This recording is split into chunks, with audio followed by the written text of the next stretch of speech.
Will you be needing it in terms of the panel discussion? Sure. So, when whoever speaks, it'd be great if you could pass the mic to whoever's speaking. Okay. This is only for live stream purposes, so your voice won't actually project to the audience. So that's it. Oh, Yeah. just take it out whenever you need it. Okay. Thank you. Yeah, we're live streaming right now. So I sent out an email yesterday. Like, hey,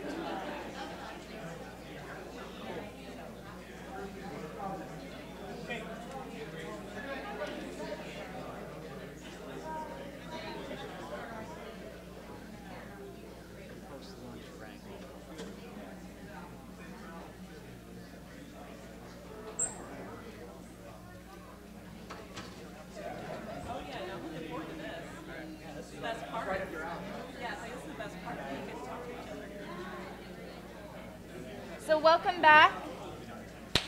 Who got close to their 5,600 oyster quota? Who ate 15 at least? 15 daily quota? Brian? Great. Who ate the most oysters? Brian?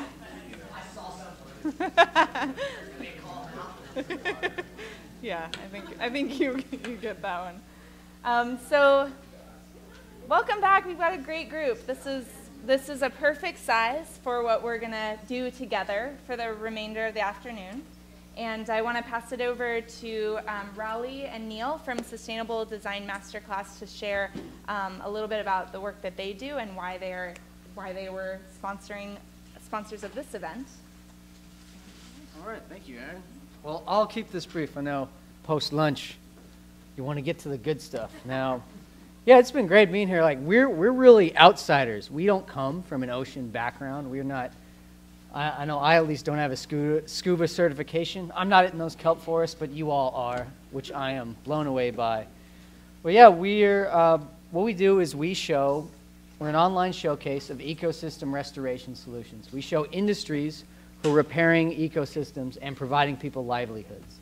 And that's why, what we're showing with kelp farming and aquaculture is so promising, is because it does fit those boxes of restoring ecosystems and restoring ocean habitat, which for me was amazing. As you know, 3 years ago, 2015, you read about that ocean die-off that happened when sea lions were orphaned and showing up on shore, and it breaks your heart. And coming from kind of the heartland, you read about that, you don't know what to do. The general public just sees that and they're like, it's just actionless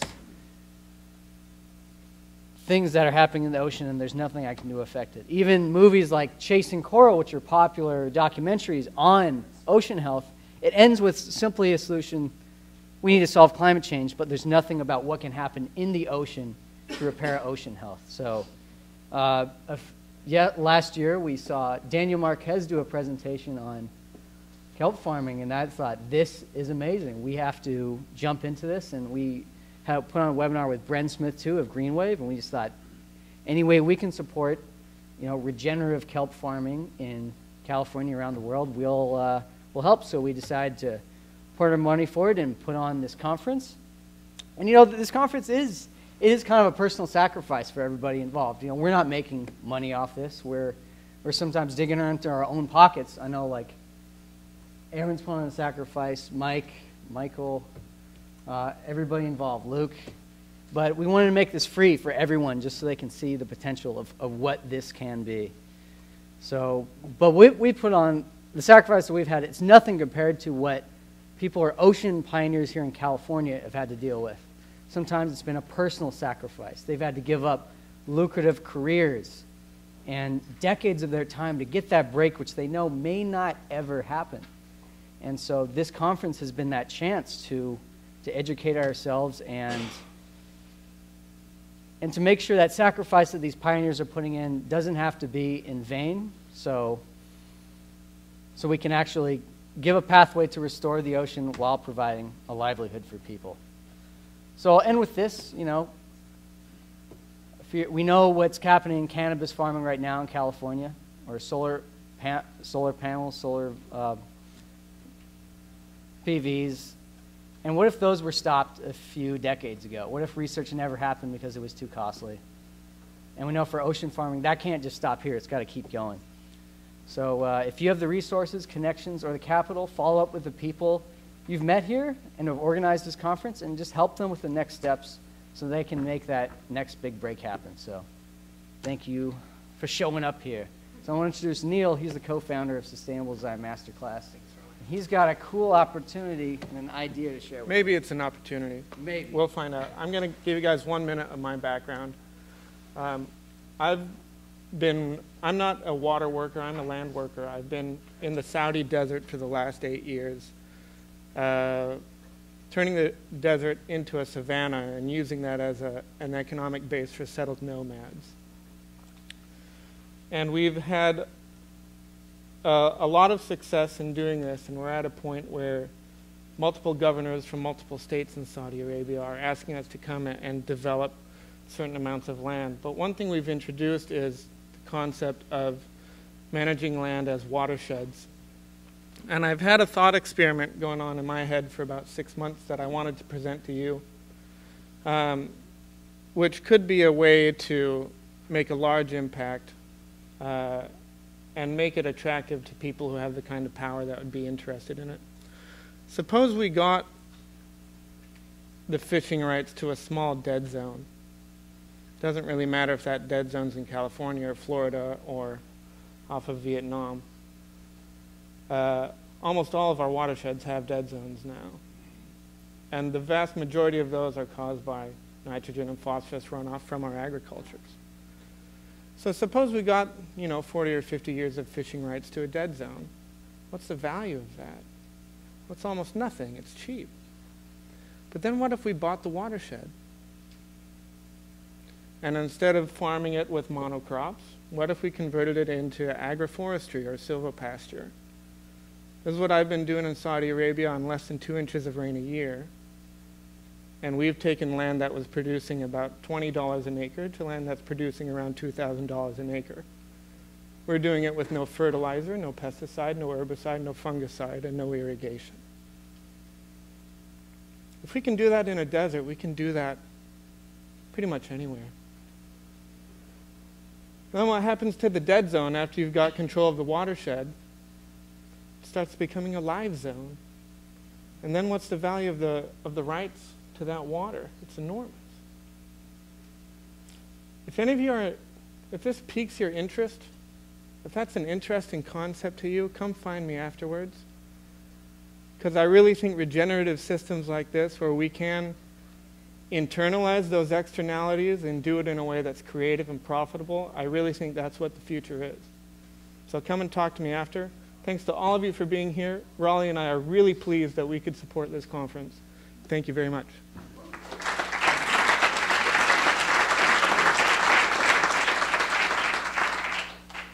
So now I'd like to invite this panel to come up, and we're going to sit up here. And the panel that we want to start with is discussing this idea of the emergent restorative seaweed and shellfish economies in California. And the first portion is going to be talking with people who are doing businesses right now. What is happening in California now, and what is the restorative potential? So I'll invite you to come up, and we'll sit here. We've got Jose, come on up, Scotty, Lindsay, Cruver, and Chelsea. So in your program, Chelsea is a late addition to our panel, so she's joining us as well. And then Mike, will you, after I do a little bit, will you cue up the video for Jose? Great.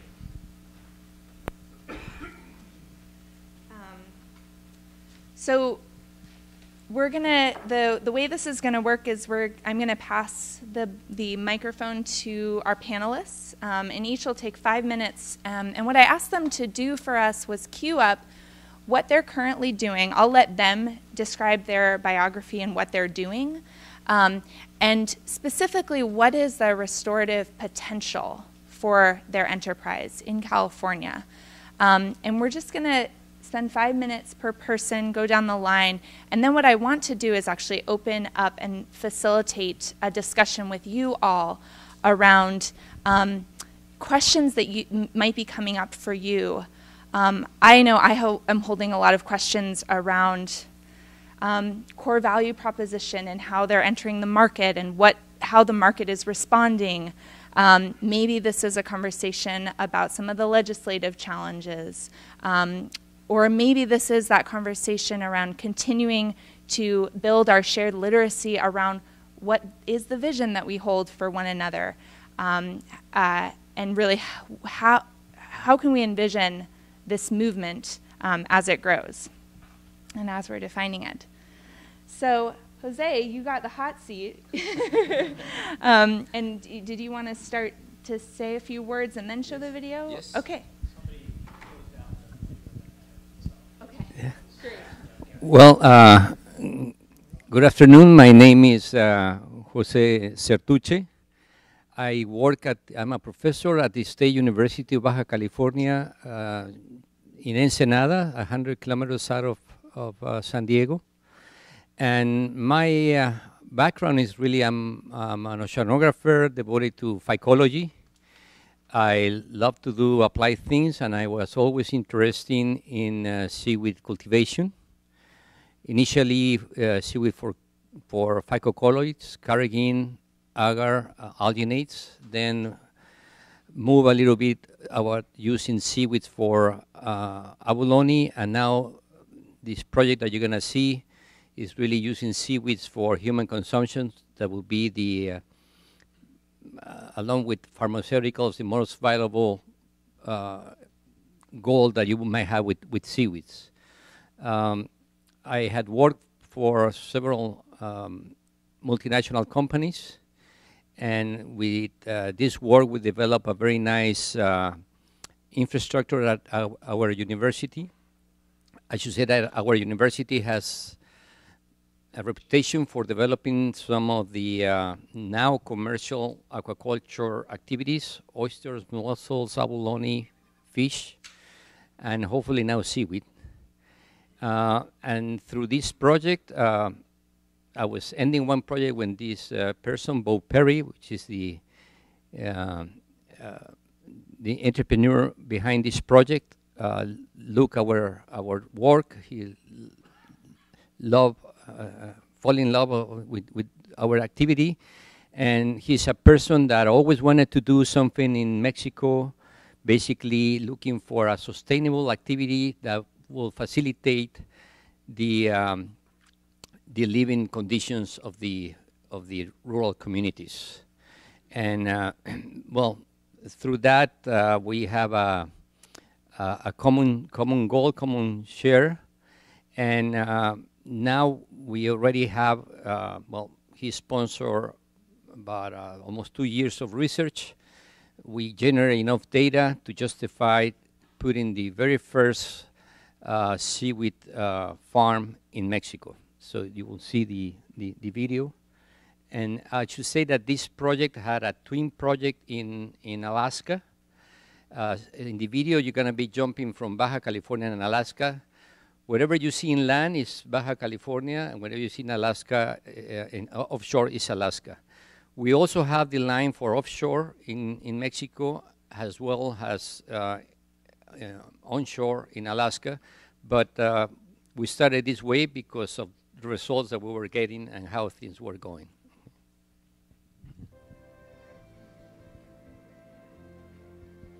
I'm always happy when I'm around the ocean. I think that every human being has a Hey, you can sit there quickly. Really anything on the ocean, any excuse to be close to it or in it or around it. One of the things that I really like is diving. That's the university facilities. Something productive was around the sea. I find a lot of joy in wild places and good food, and it's so rare to find an opportunity where those two come together. My name is Bo Perry. I'm CEO of Blue Evolution. Our mission is to enhance people's lives through a deeper connection to the ocean. We grow saltwater crops and turn them into delicious food products that everybody can enjoy. There's an opportunity for us to redefine our relationship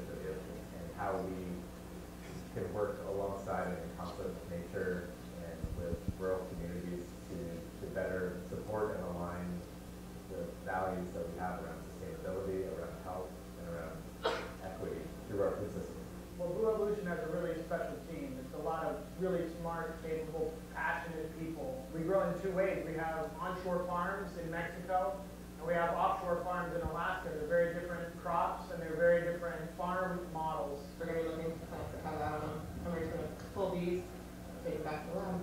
There are scientists that work on the biology. There are engineers that work on the farm design. There are food specialists that take the raw material and transform it into delicious products. Consumers nowadays, they want products that are non-GMO, that have low environmental impact. You can change the world by what you eat. I think that's a pretty powerful opportunity. We improve ocean habitat by taking carbon out of seawater. We create jobs on the coast where they're really important. We want to make a better future working in harmony with the ocean to produce something that tastes really good and is a story that you want to share with people. I'm very fortunate to be married to Laura, she's a food engineer.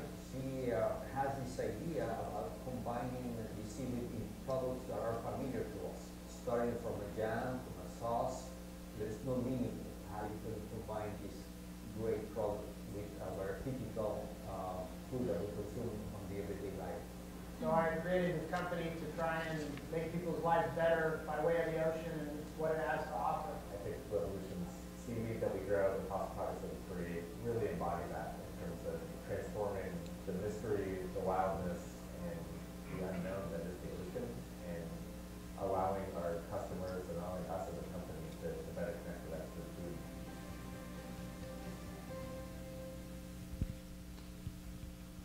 Okay. Okay. Well, I thought I'd run out of my 5 minutes, but well, basically what you saw is again the long ponds, raceways. That's the facility that is a little south of Ensenada, about an hour and a half south of Ensenada. And what you saw, those kelps in the ocean, that's in Alaska. Those particular images were from Kodiak Island. Okay. So it's been very gratifying for us because finally, after many years of research, as a scientist, I feel very excited about seeing a new activity that can create jobs in a sustainable activity. And it's healthy, it's nutritious, it's clean. And right now, you probably didn't see it very clearly, but we're in a site in Mexico next to an abalone farm and next to a hatchery for yellowtail.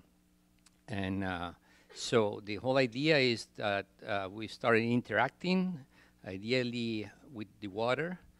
I mean, we have a water system that we can get very clean water from about 12 meters deep. It's a 600-meter pipe that goes into the ocean. However, it's probably better for the seaweeds to take the water that is being discharged by the abalone and the fish farm. So we're doing tests with that. So it's coming along pretty nicely. So I leave it like that, for waiting for your questions. Thanks. I'm Leslie Booher. I've been to Pepe's farm too. I mean, we're in San Diego, so we're neighbors basically, and it's an amazing facility. So if anyone's interested in booking a trip to Ensenada, highly recommend it. So my partner and I, Torre, we are with Sunken Seaweed. That's our company. And hopefully everyone was here for Paula Silvia's talk yesterday. But we are the pilot farm that's starting out this next month for a one-year pilot project growing several species of macroalgae in San Diego Bay. And some background for who we are. We are the Seaweed Kids, I guess. That's been circulated in this building. But we are we graduated. We were studying marine ecology up at Humboldt State, and we were surveying intertidal lands up there in Fort Bragg up to Oregon during that time period that Raleigh was talking about, sort of this like cascade events of just a serious downfall that led to a huge die-off of kelp. So yeah, we were serving that. That was a big bummer. And then we graduated and thought, where do we go from here? How can we possibly make a dent, try to swing this pendulum back? So we called a bunch of seaweed hopefuls in California and other places in the country, and we heard the same thing that everyone else has been saying, how difficult it is regulations-wise, and how we're looking at hundreds of thousands of dollars and several years before we could start a seaweed farm.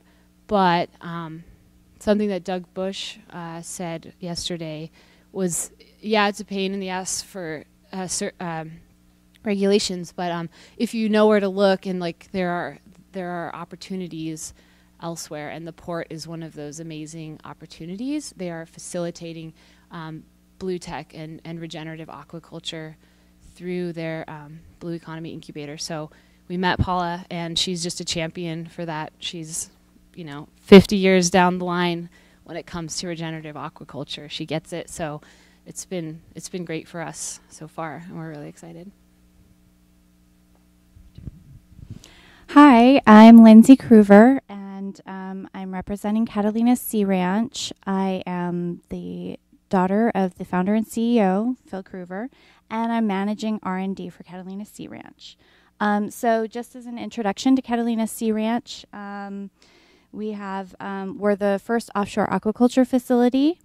We're in federal waters, and the headquarters and R&D facility is in the Port of Los Angeles, and Catalina Sea Ranch itself is about halfway between the port and Catalina Island. Mussels are the cash crop, and we're expanding to other crops. We're currently at 100 acres and expanding up to 3,000. So just an update. We were held up for quite a while with regulatory issues regarding biotoxin testing, and now we finally have the go-ahead to start harvesting. July 30th was our first harvest, and we've had 3 successful harvests since then. We're now selling to the public. You can buy our mussels at, among other places, the San Pedro Fish Market. Santa Monica Seafood has an outlet. You can check our Facebook, our website for more information. I'm going to tell you about some of the regenerative properties of the ranch. First of all, what we're seeing is that we're providing habitat. So there's, just as a background, our ranch is on the San Pedro Shelf, and it's 150 feet deep and sandy bottoms, and there's not very much out there. But after we put our mussel ranch out there, there's yellowfin tuna out there. You can go out there on the weekends. There's going to be up to 100 recreational fishing boats right on top of it. They might not even know what Catalina Sea Ranch is. All they know is that's like the new local fishing spot. So there's also tons of mackerel out there. We have a lot of fish out there right now. Another thing is the filtering capacity of the ranch. So I'm going to do some fun math for you. Currently, we're at 100 acres, and we estimate our full capacity to be about 2 million pounds of mussels. So if you have 25 mussels approximately in each pound, that brings you up to 50 million mussels on our ranch at 100 acres. Each mussel can filter up to 15 gallons of seawater per day. So our ranch can filter about 750 million gallons of water per day. And if we scale up to 1,000 acres, that's going to be 7.5 billion gallons of seawater filtered each day. So that's the filtering capacity. And we're also, I know you guys heard yesterday about the large $15 billion trade deficit for seafood. Most of our mussels are imported from Canada, and we hope to put some kind of dent in that trade deficit. Hello, I'm Scotty with Primary Ocean Producers, and we are aquaculture entrepreneurs by way of being seaweed entrepreneurs, by way of being seaweed environmentalists. And being an entrepreneur, speaking to a panel or speaking to a group of experts in aquaculture, I'll make sure to keep it simple for all you. But yeah. So how we got here, we had seaweed aquaculture aspirations, and not being experts ourselves, being entrepreneurs, we know the best way to achieve a goal is to find the experts who know how to do it. And we were looking at the regulatory environment and opportunities to enter the market and realized it was way beyond our capabilities when we identified the Catalina Sea Ranch. We identified significant value in their federal aquaculture permit, the only one in the United States. And we considered them not to be utilizing that permit to their full capability because they were just essentially farming mussels. When we said, let's co-locate, can we be your seaweed team? And made a strategic investment into the Catalina Sea Ranch. We're significant stakeholders now, and we acquired the rights to the macroalgae on their site. So we are currently developing with a team of experts around the world, Javier Infante, Patagonia Seaweeds, some other seaweed entrepreneurs out of Faroe Islands, the Netherlands, Brian von Hertz of the Climate Foundation. We're working under an ARPA-E grant for the development of a offshore mass-scale macroalgae farm. The specific moonshot for this grant is a farm capable of being deployed over 100,000 hectares, capable of producing up to 500 million tons of biomass per year. It's something that is just absolutely monumental. It is a moonshot, but the technology we're developing can be shrunk down and provide incredible value on our site at the Catalina Sea Ranch. So that is what we're currently focused on as the research and development. We're pre-revenue. We do not expect to have biomass for at least another 18 months as we continue to develop our technology. So what we're busy doing is making sure the market is going to be ready for us when we do have biomass, identifying value and technologies that we can bring under our roof. We're making additional strategic investments to acquire some of these technologies from other cultivation technologies, refining technologies, processing technologies, storage technologies, just to be sure that whenever we have the incredible amounts of biomass that we expect to have, we're able to process it and sell it B2B. The brass ring, what we're after, is incredible amounts of biomass. And the byproducts of that biomass. What we aim to achieve is extracting all the vast, valuable array of byproducts of seaweed. We want to extract the proteins separate from the polysaccharides, separate from the minerals, and what we have left over would be your carbohydrates that we can ferment into biogas or refine into ethanols. We're a couple years away from that, but the technologies and groups we're working with are very excited about the aspects of achieving these goals. And we couldn't be more excited about the industry that we're working in and the support we're seeing from the community. And as far as the ecosystem services we can provide, there's about 1 million different roads I can go down there, talking about the co-location services of mussel farms. I can talk about carbon drawdown, but to talk about that, I got to talk about the whole life cycle. I can talk about nutrient uptake. So I'll just tease you with all that at the moment, and I guess we can address each one of those roads as we go through the forum. Awesome. Okay. Hi, everyone. I'm Chelsea Briganti, CEO of Lollyware Edible Bioplastics. We're an edible bioplastic company dedicated to replacing plastic with hyper-compostable edible materials derived from seaweed. We've been pioneering the use of red algae and kelp for about 5 years now. Some of you may have seen us on Shark Tank in 2015 when we secured almost $1 million from Mark Cuban. And since then, we've gone on to develop products, not just the edible seaweed cups, but also getting ready to launch Lolly Straw, which is the world's first edible, hyper-compostable, seaweed-based drinking straw, designed to disappear rather than built to last forever. We have 55 billion straws in the queue that come from 8 of the world's largest companies. So we'll be scaling up to meet demand over the next 24 months, and I've secured enough seaweed to replace hundreds of millions of straws, but I'm looking for strategic partners to scale us up even further. Scotty dog over there. Really excited about, first of all, being able to replace plastic, and second of all, to be able to combine seaweed intelligence with innovative manufacturing methods and significant IP around that to replace plastic at scale. So we're targeting the on-the-go drink scenario. So many of you guys are familiar with plastic cup, straws, and lids. Those are our 3 touch points, along with utensils, certainly. Many of you may not know that corn as an input actually is a lot of it's greenwashing, and you need a very specific infrastructure to break it down. Whereas seaweed, lollyware, L-O-L-I-W-A-R-E, right. Corn as an input is really a lot of greenwashing, so seaweed, I believe, is the future of a fuel, of plastics, and of nutrition. And so I'd be really excited to talk with any of you guys who want to help us scale up to meet demand, and I'm just looking forward to sharing more. So thanks so much for adding me in at the last moment. So maybe a round of applause just for that portion. So as you can see, there's a real diversity of, there's onshore or close to shore, I should say, production. There's way out in federal waters production represented here. There's different financing patterns here. We've got some VC-backed. We've got some port supported projects.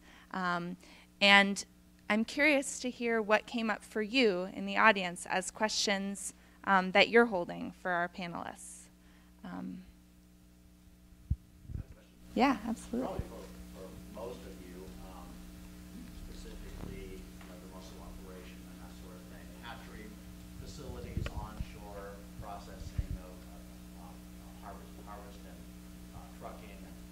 That's out of the Los Angeles port. And do you plan any other onshore facilities as far as where you're going to create all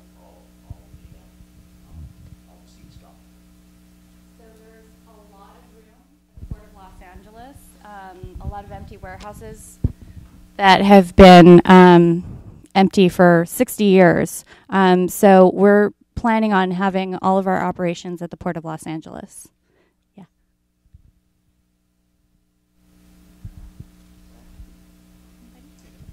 Sure, I'll speak to that.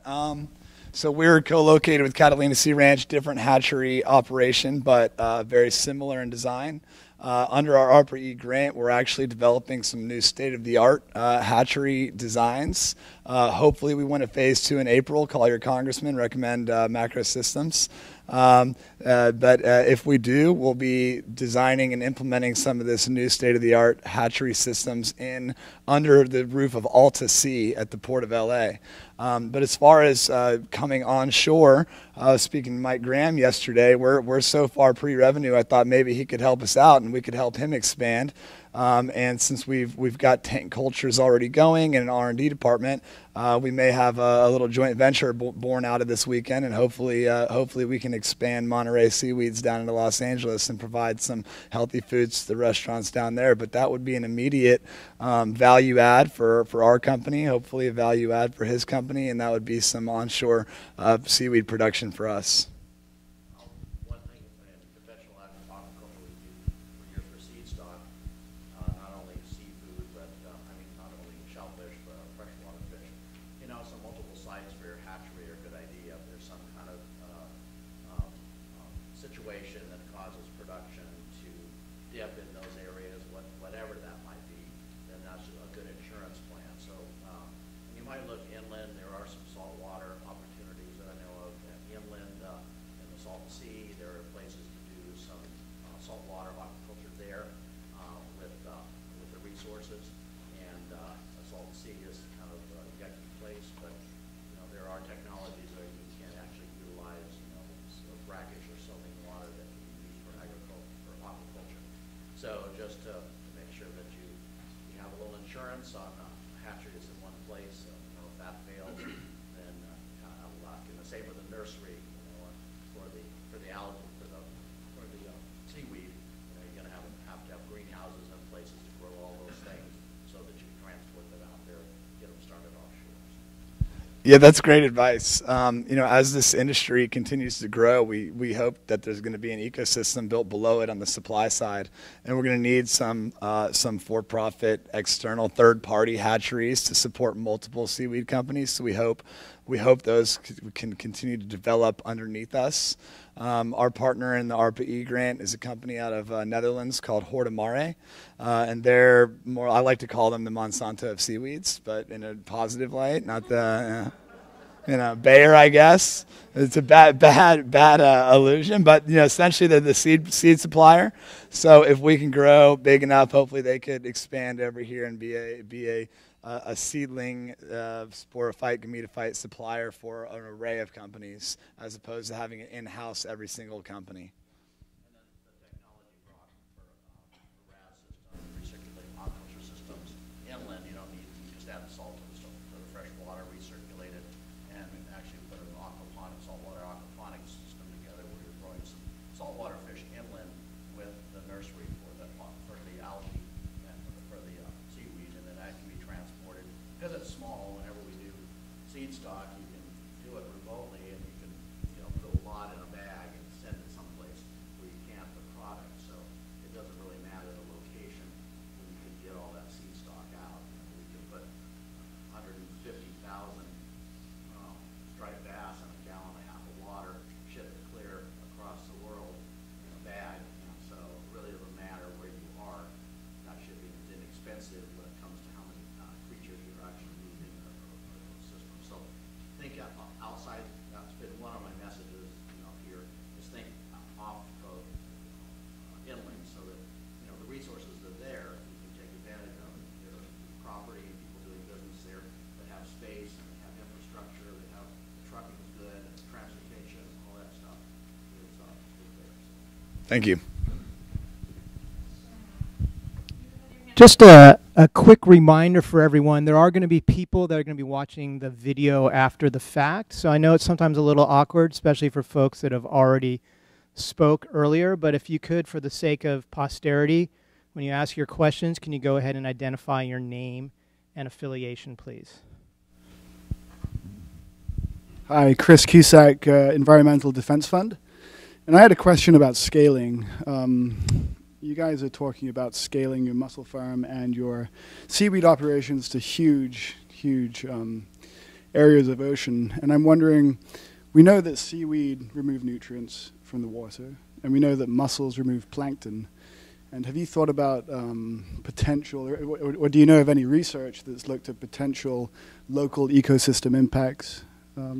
That's one thing, but also have you looked at the carrying capacity, what the possibilities are for expansion? Who wants to take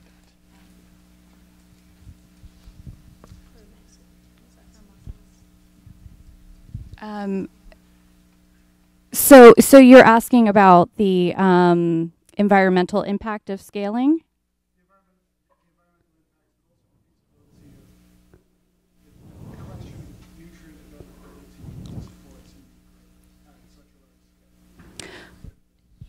Sure, absolutely. Where we're located right now at the edge of the San Pedro Shelf offers a great location for natural upwelling. The shelf is a uniform 150 feet deep, but where our site is located is right at the edge of the shelf where it drops to several thousand feet deep, and the currents will bring up natural deep water nutrients to support the mussel and the macroalgae farm. As far as the macroalgae is concerned, we also get the benefits of being co-located with the mussel farm, providing additional nutrients for the macroalgae to grow. But of course, our grant directive is to look at hundreds of thousands of acres or hectares, and at that point, nutrients become a limitation, specifically nitrogen nutrients. So we are looking at ways to bring nutrients into the system, into the array. And we've partnered with the Climate Foundation, Dr. Brian von Hertzen, who's got a technology, a nutrient upwelling technology. What we're using, it's wave powered. If we're in sunny regions, combination wave and solar powered, which will upwell millions of gallons of water a day from deep water, nutrient-rich environments into the array. So that's how we get around the limiting factor of the nitrogen in our system.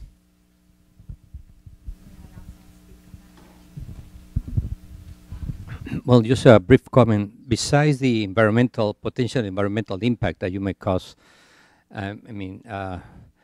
scaling is really a science, you know, that very often scientists that are in natural sciences are not too aware of it.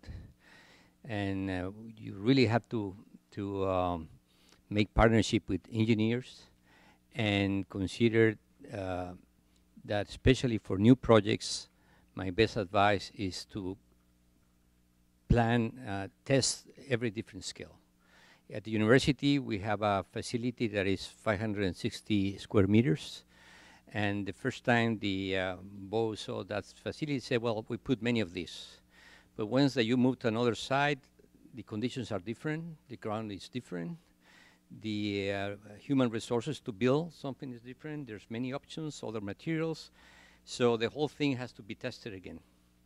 I will say that my best advice to Leslie and Torre is really the best thing you can do is to start like a pilot program, and from there learning. You cannot, even when you talk now about oyster farms or mussel farms, you cannot think about extrapolating an homogeneous surface. That doesn't work that way. Even natural beds of kelp, for instance, cause internal, the affecting currents is strong enough that it will affect the organisms that are in the middle of the bed. You know, so there's a lot to learn about the physical oceanography and how it's going to behave. All that can be planned, it can be modeled, but it's very important that you think about it before, because you might not be able to have the same density of organisms or structures in one particular site. Any other things to add? Sure. There was one other person that No, I think that's great advice, and we're partnered with the University of California, Irvine, and their hydrodynamic modeling group, and they are modeling the currents within our array at acres of 100, 1,000, 100,000, so that we can see how the movement of the currents and the nutrients will work through our kelp forest, and we're designing the nutrient delivery technology to work within that natural modeling.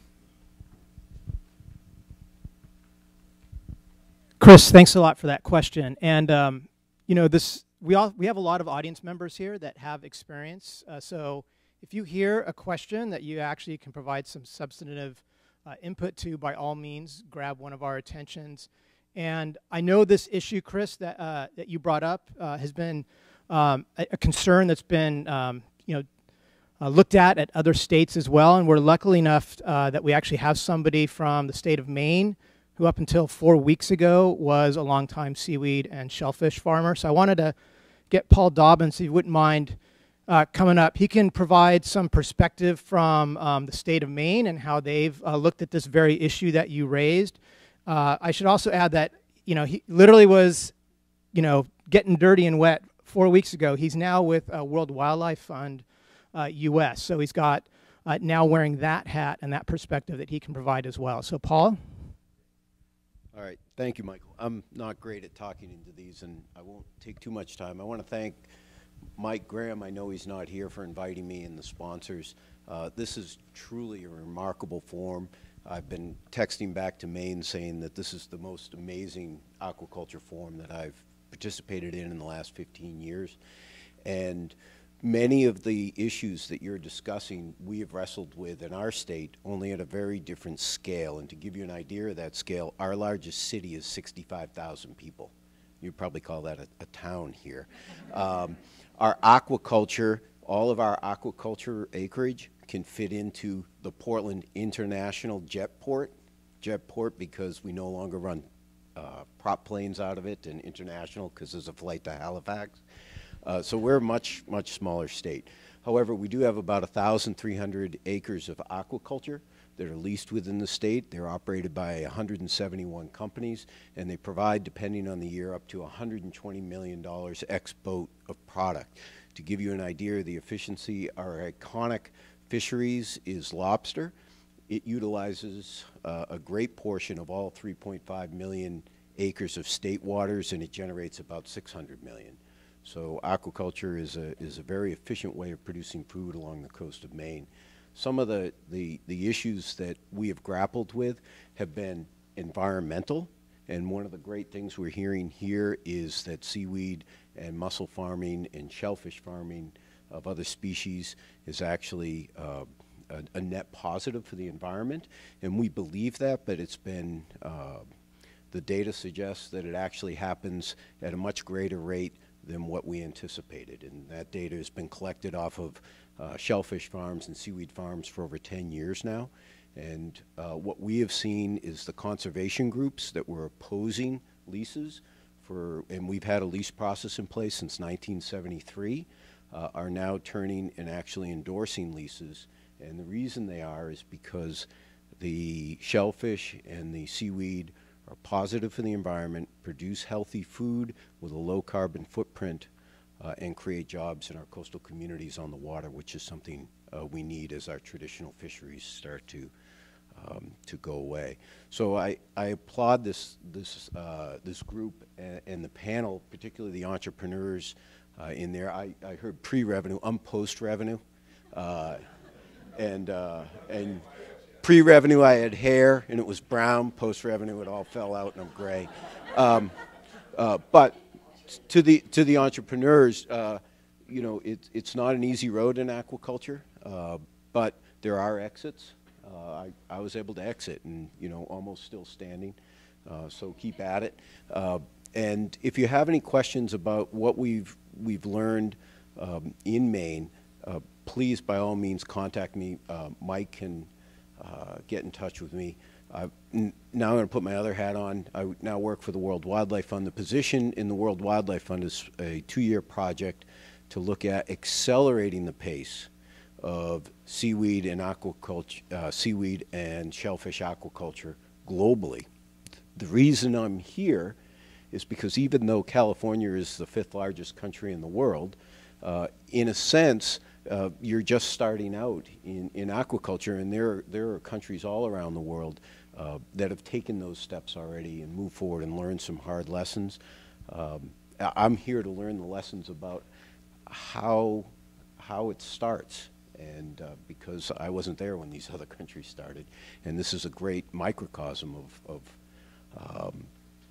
issues, both technical, political, social, environmental, and economic.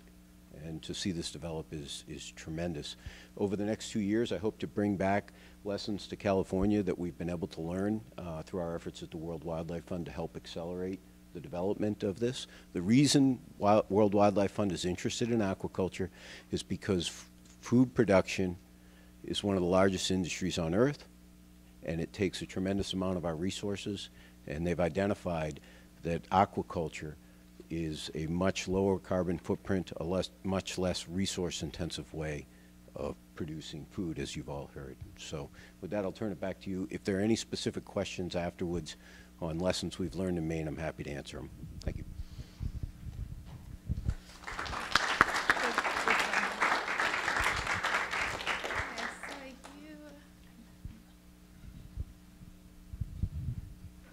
Jackson Gross, UC Davis Cooperative Extension Aquaculture Specialist. My question for you guys is, what is the waste stream associated, well, I mean, I know the mussels waste stream, but what is the waste stream associated with the macroalgae production? You know, and then in the areas at which you are, if there is a waste stream, what is the infrastructure to handle that down there in Southern California?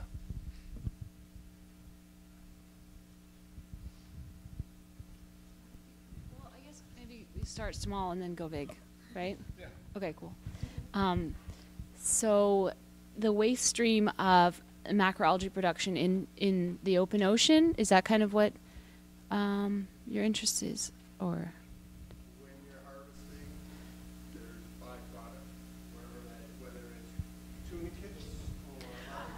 Yeah. Okay, that's what you mean. Okay. Okay. Mm-hmm. Cool. That's fun. Yeah. So, so we get in the water next month. We're in a quarter-acre area that doesn't really have a lot of biodiversity going on at all. Silty bottom kind of thing. So once we kind of make this a 3D structure with several species of kelp, and reds and greens and whatnot, that will bring in hopefully several species. And biofouling in San Diego Bay is a big issue, obviously, and elsewhere coastally. So we will be assessing. This is a research project for the year. So we'll be assessing all of the fouling communities that kind of colonize, how they kind of colonize, what time of year, and when to optimize harvests for these different species of seaweed, in order to minimize, taking those communities when they've already kind of ruined, at least culinarily, the seaweeds. But we don't really know that right now, because everything that we've experimented with in the last year has been tumbled in tanks, and we're at San Diego State Marine Lab taking in water that's already been biofiltered and whatnot. So we don't really have a fouling issue now, but quantifying who we have out there and when they come on is going to be a big question for sure, but don't really have a solid answer for you right now, other than saying that we will be monitoring it, Well, again, besides the environmental concern, when you are really in the business of seaweed, you have to provide a very clean seaweed. So it's really a challenge from the beginning to different techniques to have the best crop without fouling. Now, it depends on your market. For instance, Mexican market, even United States, harvest natural beds of seaweeds for phycocolloids, alginate, carrageenan, and agar. The industry sets you an amount of no seaweed that can be associated with that. For instance, for chondrus in Canada and Maine, they harvest from the intertidal zone, so other small organisms will go associated with it. But they have to harvest at the right time when they have the least biofouling. Biofouling is usually a problem when plants are not growing very well. Now, if you're producing seaweed, like in a land farm for human consumption, you must produce it without anything associated with it. And I tell you something, in our farms, for instance, the first product that we are heading to is for human consumption. It has to be very clean seaweed. Because we are in an open environment, we may have maybe some infestation by a copepod. And we are kosher certified, so we cannot have copepods or any type of crustacean there. But I can take that seaweed, that same seaweed, and I can make it a meal perfect for a balanced feed for fish or for abalone. My first cultures offshore with Icenia, of course they have a lot of fouling, but it was perfect because my market was abalone feed. Okay.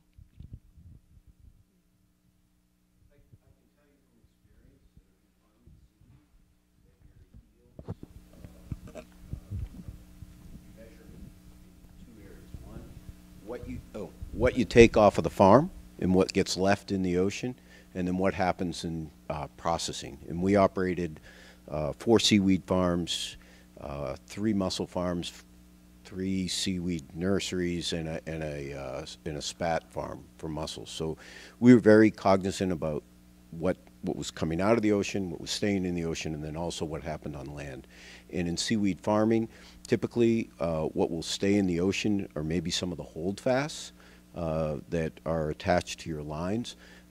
Once a year, our Department of Marine Resources dives on our site, takes samples. None of the detritus, if you will, from the seaweed farming ends up accumulating below or downstream of a seaweed farm, in Maine anyway, in our particular waters. And then on shore, seaweed processing is very efficient, and as was pointed out, you can use the components all the way down the value chain, and we typically had anywhere from 99.5 to 99.75 yield and percent yield, and the remaining would go to the organic farmers as compost. So it was a very efficient operation, at least in, you know, in Maine, and I would imagine it to be just the same here in California.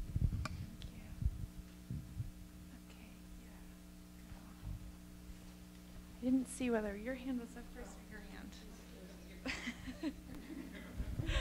I don't think I necessarily have a question. I'm Margaret Polaro from the Pacific Coast Shellfish Growers Association, and we have shellfish growers from Alaska, California, and all the way out to Hawaii.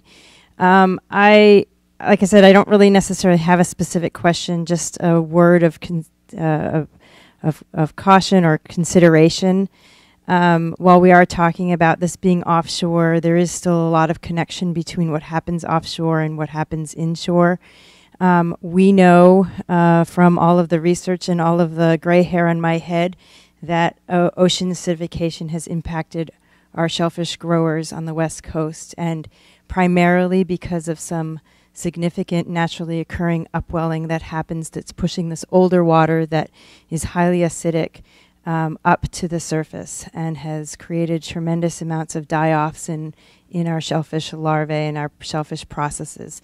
So when we talk about, or when it is mentioned that there's an artificial upwelling system that's being considered, that gives me pause. And yes, there is lots of great things about creating seaweed farms and helping with our climate and response to climate, but we have to be careful about the interactions that do occur and not put any other critters and microorganisms at further risk from stirring up the older water, even if it is offshore, because that we know that on the West Coast, that is the problem that we are working towards solving. Thanks. Thank you for. Design of a mass scale macroalgae farm and has nothing to do with the mussel farm. This is so we're not going to be upwelling nutrients into the mussel farm. This is for the upwelling nutrients that we know will make their way for older water that we know will make its way to the coasts of Washington and Oregon and California, because that is exactly what has caused the major die-offs of oyster larvae from 10 years ago. yeah, that's conceptually, and this is just a part of the design which is required as part of the. So this upwelling technology is actually being deployed right now in Indonesia for testing against coral reef bleaching, billing it as a more or less ocean air conditioner. We're seeing that the coral bleaching is now an annual event, and we know that when the corals go, so do the oceans and so do people. So that's why the technology was originally developed. It applied well to the nutrient delivery requirement as part of the grant, but by no means is this in any of our permits in California or elsewhere, but it's just in design. I love all these lines of questioning, because these are the exact type of questions that we as an industry need to consider, because if they're not asked here, they will be asked at a public scoping meeting. So Margaret, thank you for that. Now, I will say, do we have any physical oceanographers in the room? Okay, so I'm going to get to you, but I know just enough to be dangerous. I took a physical oceanography class in grad school. Ted Strube, Oregon State, hardest class I had in grad school by far. I'm by no means a physical oceanographer. However, the next meeting we should definitely have a physical oceanographer in the room. I am willing to bet that probably what they're going to say on this issue is you can make the biggest upwelling gear in the world, and that is going to be dwarfed by the ocean's natural capacity to move water. But that doesn't mean we shouldn't test for it. So thank you for that. But we do have somebody that knows a little bit more about ocean acidification, so I want to hand the mic off to her. So hi, I'm Priya, and I'm a PhD student with Jackson Gross, and I've made my name in ocean acidification. Not that you know my name, so. But anyway, I forget your name, so please forgive me. But I think the difference here is that Indonesia is in a different part of the ocean circulation here. So the way that the ocean works, right, is that all of that water upwells in the North Atlantic and ends up right here on our coast. So when you're talking about old water, it's a lot older when it gets here versus Indonesia. So even if in Indonesia, for what this magical thing happens with coral bleaching, it certainly will not apply here because the ocean water is older when it gets here. And so when it's older, that means there's been more time where things have been respiring into that water and therefore making it more acidic. So when you're upwelling water in Indonesia, it might be 700 years old, but it'll be a lot older here. And it's going to keep getting worse. And actually, I want to take the mic because your point tied into a question that I have, which is that we talk about aquaculture as being this really sustainable industry, and as Jackson knows, I'm not a big fan of the word sustainable because it's a huge umbrella term for a lot of things. And I'm curious, sure there are, there's potential for drawdown with using macroalgae, but I'm really curious about how you see acidification, warming, hypoxia, increased nutrient loads, any or all of those things affecting all of your respective enterprises moving forward in the next 20 to 25 years.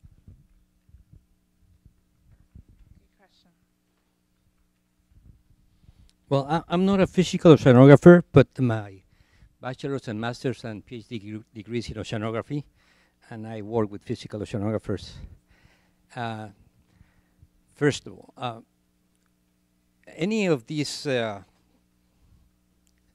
I would say that all the events that are happening in the ocean, like acidification and hypoxia, are not too different of what is happening in land.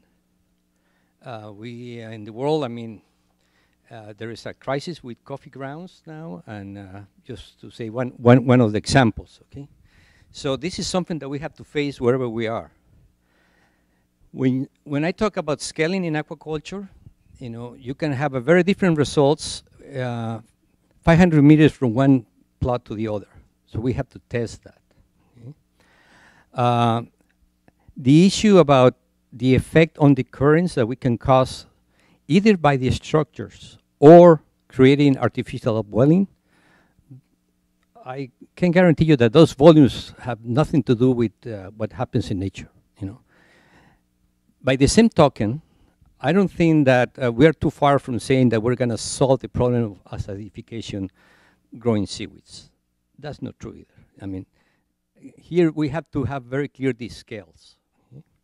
I mean, in order to have an impact in ocean acidification growing seaweeds, we probably have to walk on seaweeds from here to Baja, you know, or to Asia, you know. So it's very similar to the idea of generating energy from seaweeds. You know, we have another expert here, and there's a lot of good things that are talk about seaweeds that are not really practical or necessarily true. I mean, we have to think on only the fact that we want to do a sustainable thing that is not going to contribute to a deterioration of the environment. But, I mean, it's like saying don't do anything in the coast of Hawaii because maybe a volcano can finish your business. I leave it like that. Anyone else want to speak to the point about hypoxia? So locally, we know that the co-location of macroalgae and shellfish farms, we don't know, but it's been reported and reviewed, but macroalgae can provide somewhat of a halo effect, it's called, to ocean acidification regarding seaweed farms. So that's one of the symbiotic benefits of what Catalina Sea Range and primary ocean producers are doing. So on a local scale, that benefits the mussel farm, and of course then it benefits the macroalgae farm as well by the nutrient delivery. But I agree that, you know, in order that we love to make as much impact as we can. Unfortunately, farming macroalgae is just not going to make enough of that impact. It's all about, incremental impacts. We're all going to have to do a lot of things to fight ocean acidification because it all comes from the carbon in the air and then gets sunk into the ocean. So we got to fight it on land. We got to fight it in water. We do, have grand ambitions to do hundreds of thousands of acres, but that still won't make the impact that we're looking for. You've got to walk the full life cycle analysis to make the whole impact, and that's then taking that biomass and hopefully replacing fossil fuels with biofuels. You can have the impact on both sides while drawing it down and then replacing the fossil fuels that are putting the carbon up in the first place. An interesting statistic that the Department of Energy put out is that macroalgae can produce 30 times more energy per acre than terrestrial land crops. And that's just an astounding number. And if you look at what's happening in the terrestrial land crops, we do almost 100 million acres of corn in this country, of which 30 million of those acres are all for ethanol. So if we could move all that out into the oceans, we could have 30 million acres of new terrestrial land for more productive food crops or reforestation or whatever.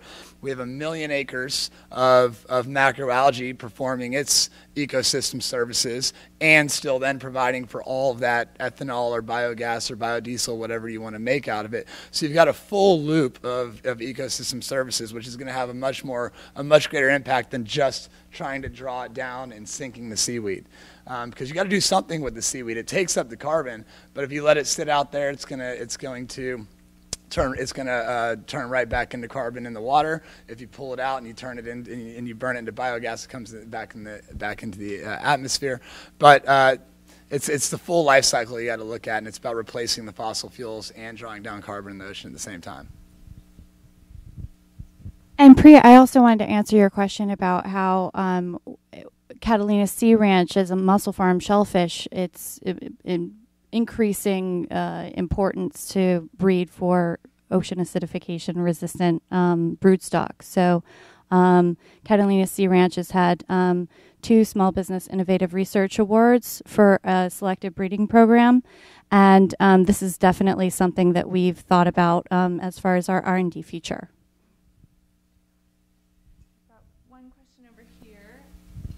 Sorry, I'm using moderator's prerogative here. Chelsea, do you still need to leave shortly? Okay, so I'm going to use moderator's prerogative with a question for Chelsea because she needs to leave.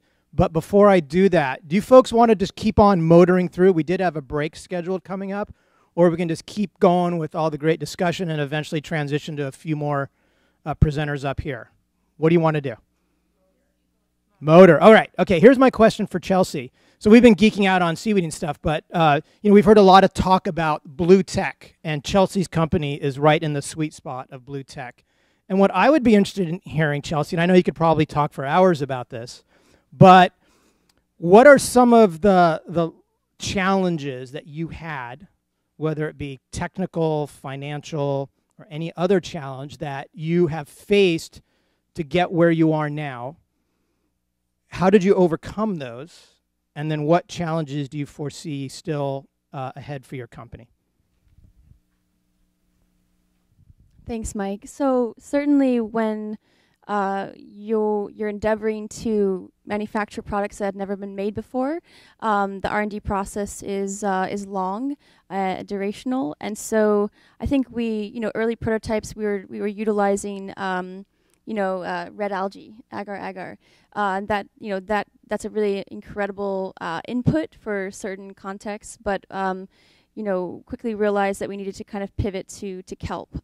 So the R&D process is intense. In fact, my background's industrial design and innovation. So prior to Lollyware, I was designing innovation pipelines for Pepsi, Coke, Nestle, and all the biggest companies in the world, and realized that all the innovations that I was getting paid to work on never really hit the market. So that's why I ventured out on my own to address the plastics crisis independently as an entrepreneur. So certainly R&D is an issue, and we actually allocate a lot of resources to R&D. I have a tech team of 7 scientists, a couple folks from Dow DuPont Chemical, former CTO, who are doing redemption with Lollyware actually. No laughs? Okay. So, yeah, a pretty intense situation, but great that they're on our team now to work on positive impact.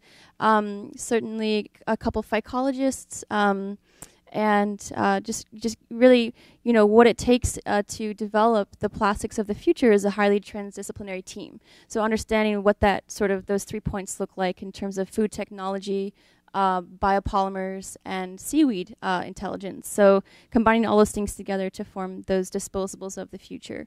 And secondly, funding certainly is always an issue for entrepreneurs. So we're lucky enough to bring on some aligned VCs, Closed Loop Ventures being one of them, and actually funded by New York State. So we're lucky enough to get some great partners on board, but it's definitely, you know, difficult. I think, especially with the nascent stages of ocean tech, being where it is right now, it's a little bit more of a challenge. So funding, and then what else? I guess the third biggest pain point that Scott and I will be talking about offline is scaling. And given that straws, especially, just one touch point again that we're working on. We have a huge innovation pipeline, about 18 products deep. But we're targeting this is because it's a seemingly innocuous piece of plastic that has a lot of impact, and a lot of people, it resonates with a lot of companies. So Tetra Pak, for example, they use 100 billion straws per year, industrial straws, the little straws that are affixed to beverage containers. So we're targeting different aspects of the straw, for example. So certainly having enough seaweed supply to be able to create the impact that we know we can with the technology is a challenge. So I would say, you know, finding a supply chain that hits our 3 pillars of sustainability, scalability, and pricing is our biggest pain point to date, in addition to funding and certainly R&D and developing products that are 10x better than plastic from every angle. Well, it sounds like we're sold out, so if there's any investors in the room. So on that note of sustainability, as it pertains to U.S. Seaweed or potential seaweed production, does it matter for you? It's not a trick question. You can be honest. If you get your supply from the United States, Canada, wherever, as opposed to another country around the world? So in terms of sustainability, we certainly think about sustainability more holistically and through every single touch point within the product's development and manufacturing. So you have to look at the full life cycle analysis. So I don't isolate the source of seaweed. As long as it meets our 3 pillars and the overall LCA of how we're manufacturing, who's manufacturing it, how it gets packaged, what's the end of life cycle. So, you know, plastic lasts forever. Our straw lasts for days. So you really have to look at the entire picture holistically. And I think that's really the only way for us to understand the true impact of anything that we create. So we think biomimetically. We think about zero waste. How can we mimic nature overall?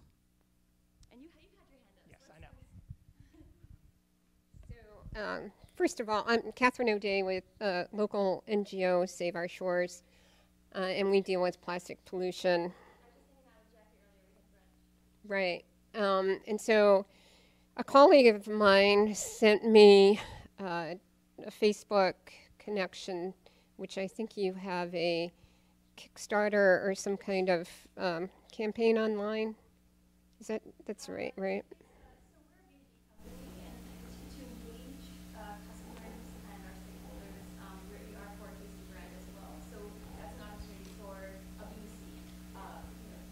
Right.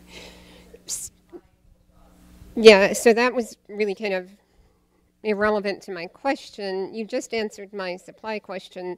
I had another question around on that, at least on that site, it talks about ocean biodegradability of your product, which I think is awesome and is not the case with many other products. But to my knowledge, there is no standard to define what biodegradability in an ocean environment means. So I'm wondering, one, how you're able to make that claim and what it's based on.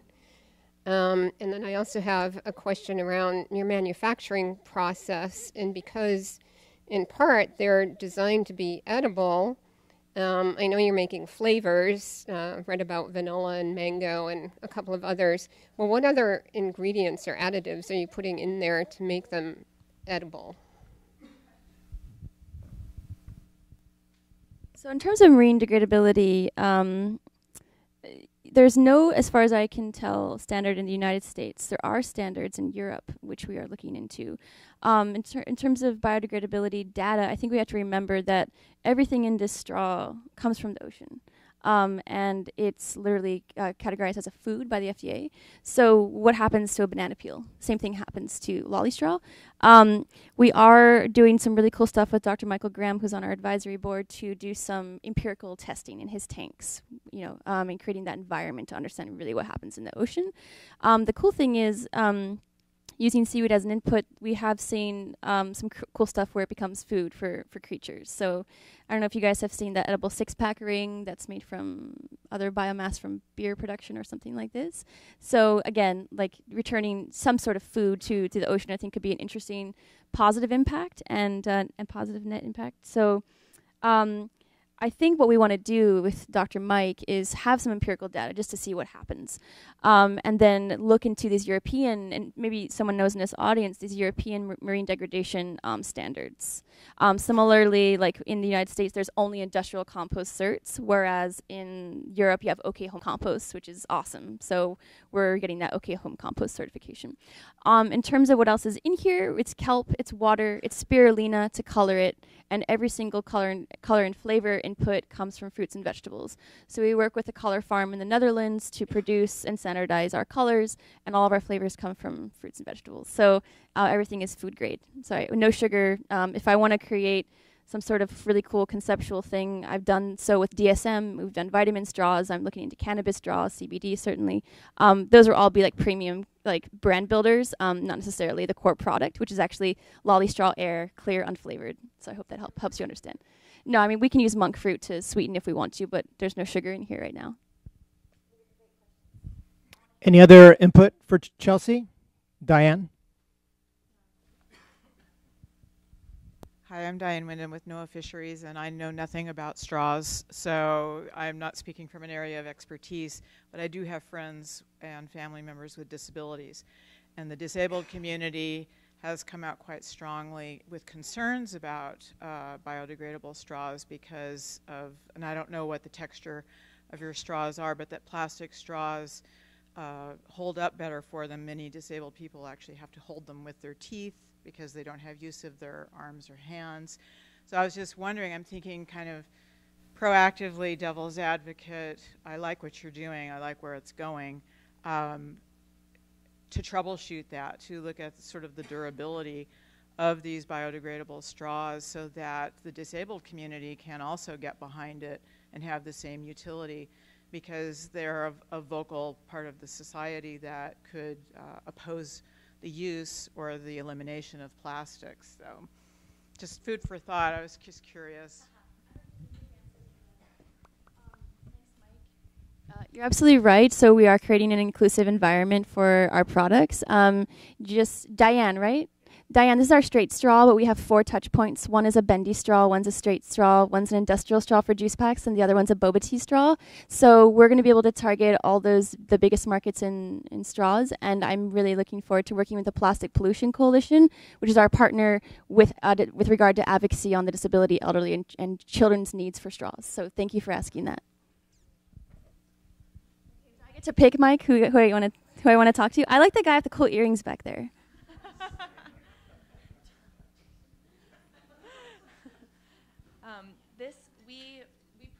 We'll have time for just a couple, maybe 2 more questions, then we're going to transition to the next panel and keep rolling with questions. So my name's Damian Mason.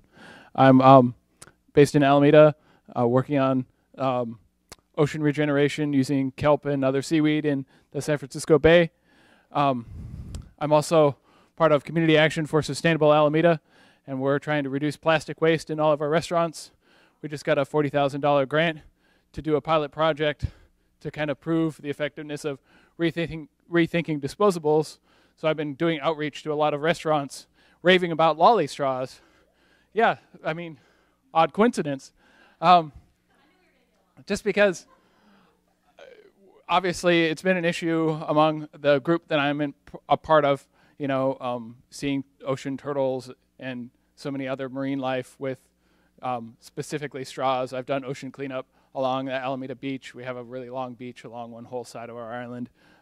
Straws are one of the most prevalent waste materials you find whenever you do a volunteer ocean cleanup. So I'm really excited about the opportunity for the scalability of this and being part of cities' climate action plans as far as reducing plastic waste and rethinking disposables. I've obviously been kind of promoting your product in the city of Alameda to a restaurant. But I'm interested in how this could tie into cities, you know, waste reduction programs and climate action programs.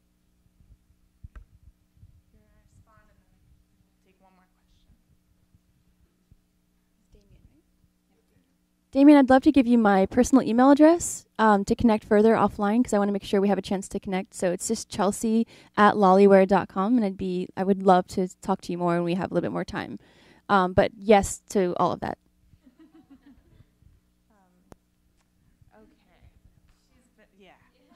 Thank you. Hi, I'm Lark Starkey. I appreciate what you all are doing, but one of the kind of in a socio-economic manner, it's often hard to get these really great products to the every person. And so it's often a privilege of us that have more money to eat sustainable seafood or purchase these products that are kind of new and emerging and are possible solutions to some of the big problems like plastic. And so I know you all are starting out and that's a difficult situation, but how do you foresee getting a product such as Lollyware and to the rest of you, these really potentially beneficial products to everyone instead of just a few of us that can afford it?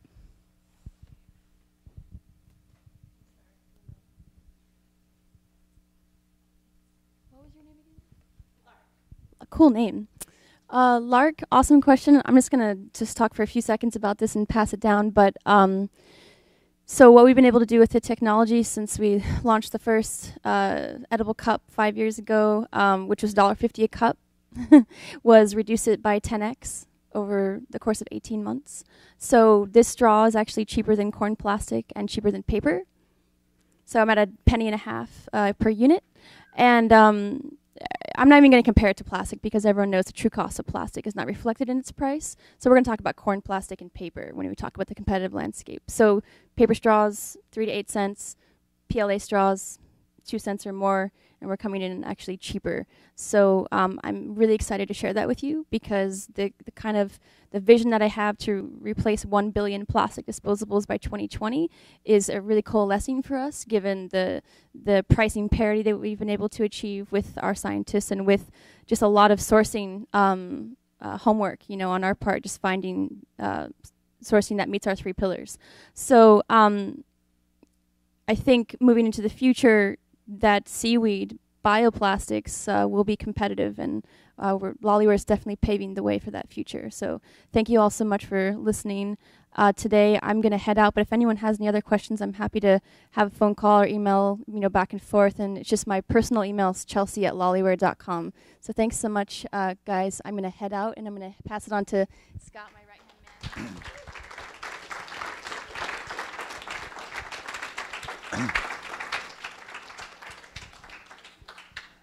So part of Lolly Straw's equation is the cost of their supply. And since we're going to be their greatest supplier, we're working very hard to bring the cost of that biomass down.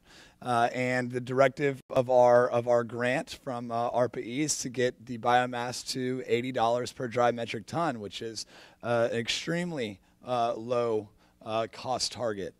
From there, you have to achieve your company margins, so you've got to look at where you can extract those margins from, and the more valuable byproducts we can pull out of our biomass or our feedstock, the more we can achieve the financial goals of the company and be able to keep down costs of the other products. So if we are able to achieve our cascading refining goals, and we have multiple value products, then we can lower the price of all to achieve affordability across the spectrum. So as far as mussels, live mussels are already being consumed in the United States. The issue is that we're importing most of them. So we have a product that is local, it's domestic, and so at this point it's just a matter of convincing the consumer that it's a better idea to buy local and domestic product. Yeah, so the scale that we're starting with, in the port, with the port, it's something that is manageable when the seafood product would be coming directly to the local San Diego market, and that's something that we really want to focus on. I mean, San Diego really embraces local seafood when it's attainable. A lot of times it's not. It's more expensive. But yeah, part of our pilot farm, part of our project is really determining what price chefs are willing to pay to get that to be a big part of the seafood plate, and to make it more accessible to people, because that's a big focus, is getting seaweed on the seafood plate, so that people recognize it as something that we need to really start incorporating into our lives. In a different way than just the square nori snacks that everyone's pretty much has access to right now. So I'm not really sure the answer yet, but Well, for any of these new projects, it's a matter of scale. The more you can produce, most likely you will gonna be able to save in the process and provide a cheaper product. But it's a very important point, because in our project, you saw that the very first product is pasta. And that pasta is not cheap. It's $5 a box. If it wasn't from seaweed and it wasn't organic and with all these certifications, maybe you can buy that same box for 50 cents. In this meeting, we have some wonderful seaweed, but not everybody can afford that seaweed. It's a very special seaweed, very fresh, in a very expensive package delivered. So you have to think that, for instance, our only way to survive right now is to go for the very expensive end products with all the certifications. But the goal really is to be able to produce at a scale that we can provide this for many other uses. As a scientist, I know that my goal is not to produce expensive product. The cheaper I can make it, the more, the bigger the market. Okay? Thank you so much for queuing up that incredibly astute question, or that I think is really good in synthesizing this panel. I just wanted to add that at Lift Economy, who we work with values-aligned enterprises all across the sectors of our economy, from regenerative agriculture and so on. We call this the price parity paradox, which is essentially that in our world today, food is simultaneously too cheap from the standpoint of the laborers and the planet, and too expensive from the standpoint of who's accessing those nutritious foodstuffs. So what I really like about this panel is, just like we need to quit the monoculture, the monocrop thinking that's gotten us into this mess in the first place, we do need a polyculture approach. And I mean that in the true sense of culture, in terms of how we approach addressing these systemic problems. And I really appreciate this panel for really illustrating that, in some cases, economies of scale is going to be the strategy to address the price parity paradox. And in some cases, it'll be direct to consumer 100-mile radius enterprises. And that diversity across this this movement is going to be a challenge, right? There's going to be alignment and there's going to be divergence. And I'm really, really glad for each one of you stepping up courageously in this conversation to challenge assumptions and to talk amongst one another. Because one of the things that, from a perspective of somebody who hasn't been steeped in the aquaculture industry, in order to get more broad-based adoption and market of these solutions, it's challenging coming in to really understand where there is alignment from the players. So and I know Michael Murphy had one more comment, and then we're okay. So with that, I do want to let's segue into our next panel discussion. And so, thank you so much. Thanks so much for sharing your knowledge here.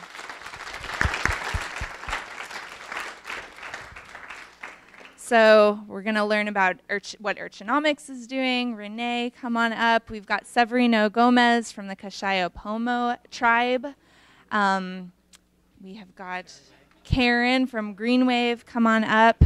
And I've got that's it. Great. Just sit right up here. Oh, wait. We weren't going to break. We weren't going to break. Are we breaking? 3-minute break. 3-minute break. Actually, I need a break.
on.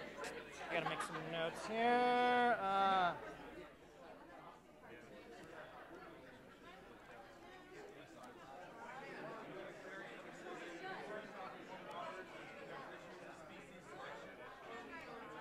I'm going to do a few quick housekeeping announcements while we got people's attention.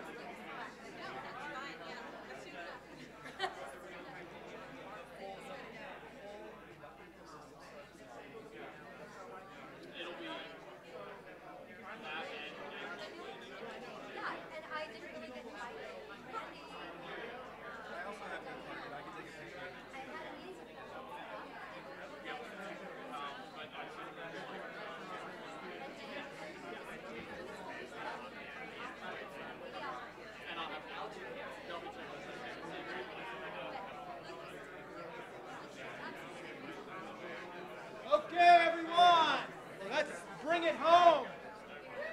I got a 3-year-old and an 8-year-old who's like, where's Daddy? He's been gone all week.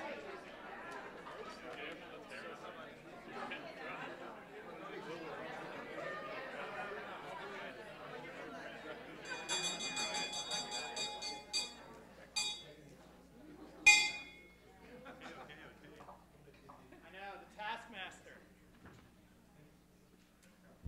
All right, before we announce our next panel, I just have a few housekeeping items. Again, thank you to all of you for the folks that have stuck it out to the bitter end. Now we're getting to the real good stuff, the next steps. But first, a few housekeeping items. One is I've heard a lot of reference to, look me up, here's my email address. I would hope, Luke, and correct us if I'm talking crazy here, but that we could provide, with everyone's permission, which we would need to, for those that are not here, actually ask them, but I'd hope we'd be able to provide everyone's name and email address after the fact. Now, we'll have to go ahead and get send out an email and get folks a permission for that. If we don't hear back, we'll probably just have to list them as named, but at least at minimum provide an attendee list, which we have, but also an email address as well. So that's number one. Just keep that in mind. Number two is, has been alluded to a few different times, we'd love to be able to provide presentations from all the different things that you've seen over the last 2 days. It's been a very content-heavy forum, and so we're going to be asking all the presenters for permission to post it. So if any of you were presenters, please be responsive and hopefully give permission to post your things online. And then the last is in terms of where all this information will live, there is the Sea Grant event webpage. So hopefully, as long as Sea Grant's cool with putting links to all this on the pathways of regenerative aquaculture webpage, we'll be able to just have it all live in one place.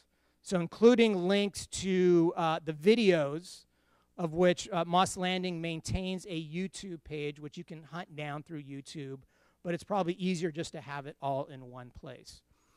So before we introduce our great final panel, I know there's some other aquaculturalists that are in the room that actually have not had the opportunity to speak, nor have been formally recognized. So, Daniel Marquez with PharmerSea, can you please stand? All right, no, wait, hold on. Tessa, are you still here? Oh, Tessa Emmer with Salt Point Seaweed, the provider of all that lovely seaweed salad we had today. So thank you, Tessa. So these two folks here, besides a lot of folks that you've already heard from, this is the future. Now, I know Daniel doesn't look quite as young as your typical seaweed entrepreneur, but he is truly an...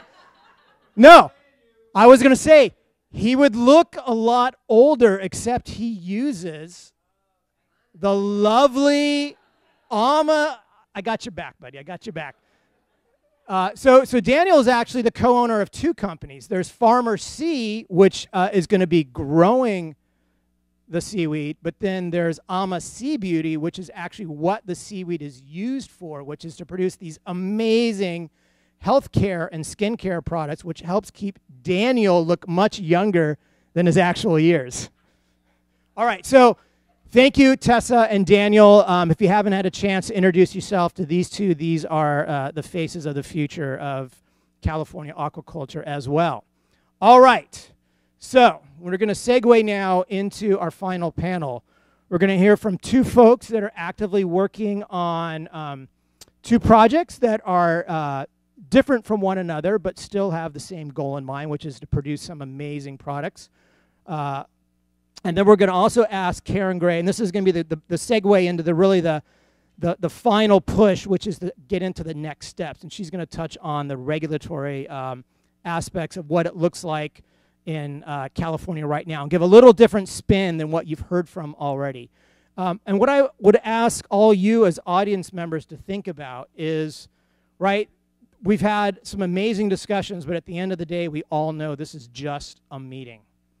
And hopefully we're a little smarter, a little wiser now than we were a couple days ago, but it's after today that we're going to have to roll up our sleeves and really get to work, because there's going to be a tremendous amount of work that's going to need to be done on the science, on the communications, on the engagement of all the different people that we know that in an ideal world would have been here these last 2 days, but for whatever reason were not able to make it, or maybe they just weren't invited because we didn't have room, unfortunately. But these are the folks that ultimately are going to be the kind of gatekeepers as to whether we have aquaculture in the vision that's been laid out to you all the next 2 days. So I want to finish this day with really focusing on what do we have to do as a community to actually make this happen. With that, I want to make some quick introductions, and then we'll turn it over to our first panel member. First, we're going to have, and Renee, I did not write down your bio here, so I'm going to let you introduce yourself. But we have Severino Gomes here in the middle. He is the chairman of the Economic Development Committee for the Kashia Band of Pomo Indians of Stewart's Point Rancheria, and that's up on the north coast, up near Sonoma County, correct? For those of you who don't know where that is. And then lastly, we have Karen Gray, who is Greenwave's California Reef Manager, and Greenwaves is doing a lot of great work in the Northeast right now. And Karen has a very beneficial background for what she's going to talk about. She's got a master's in marine biodiversity and conservation from Scripps Institute, but she also worked on coastal regulation and policy for the California Coastal Commission for 5 years. And she's done a really good analysis of all the different regulations that are in place and kind of where the opportunities and challenges are, and she'll touch on that. But with that, I'm going to hand it over to Renee, who's going to tell you a little bit about herself and the work that she's doing down in San Diego. Thank you very much. So just to give you a brief background of myself, my name is Renee Angwin. My day job is laboratory manager of the San Diego State University Coastal and Marine Institute Laboratory. Whew, that's a mouthful. So that's my day job, managing research activities, coordinating research activities there. My side hustle recently has been to venture into the world of aquaculture, working with a company called Urchinomics, which a few have actually already asked me about, and so some people know about it already.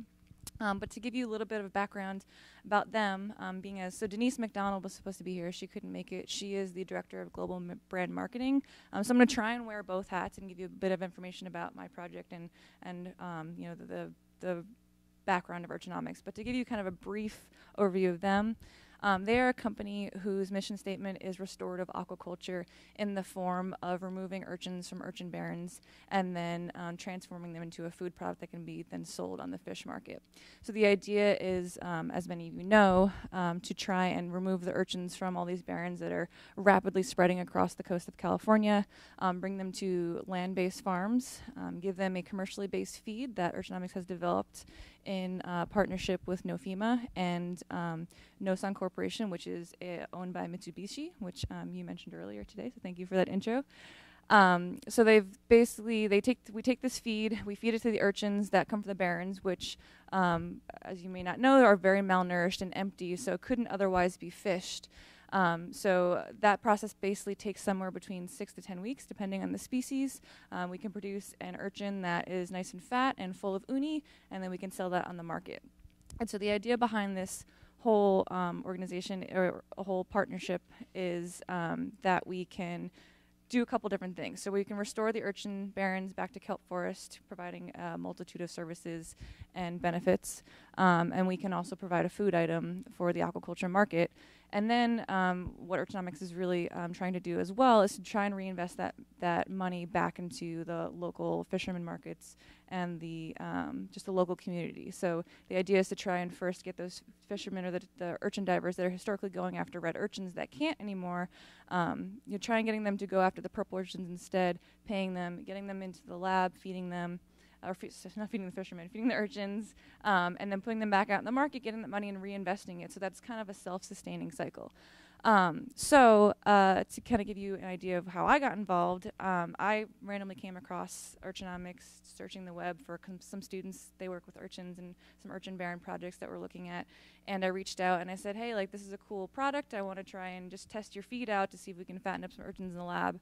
And they had actually not had any type of research and development labs in the United States yet. They are working all around the world. They have some operations based in Japan and Canada. And so San Diego State University was the first and currently only research and development lab that's working with this feed to try and figure out how we can get purple urchins to eat it, if they will eat it, and how they'll basically turn out on the feed. So what I've been, do you want me to just keep on going and talk about the project a little bit? So what we've seen is pretty exciting.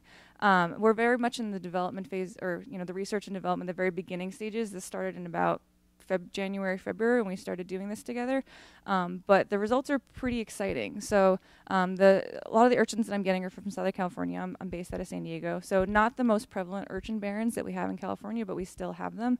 San Diego urchins, just to give you an example, when we collected them, they were about 2% GI index. And so what we use to calculate what our growth is we look at the ratio of the gonads or the roe or the uni that we want as the product to the whole wet weight, and we calculate a ratio. So that ratio when we first took them out of the ocean of these barrens was 2%. After 6 weeks of feeding, that jumped to 14%, which is roughly about a 600% increase or 600% change in roe yield.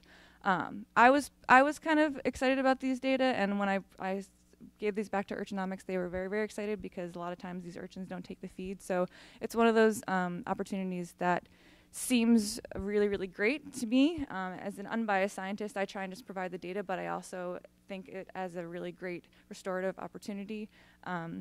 And I'm here, representing the science and telling you about the data that I've gotten, but I'm also here to try and let you know that there are these opportunities that can evolve by partnering with Urchinomics. They have met with several of you, I think, along their last tour along the coast of California, but they are looking for aquaculture partners to try, and once we figure out the exact way to grow them, the best conditions to grow them under, how to scale this up, and how to just basically jump into partnerships with aquaculture businesses.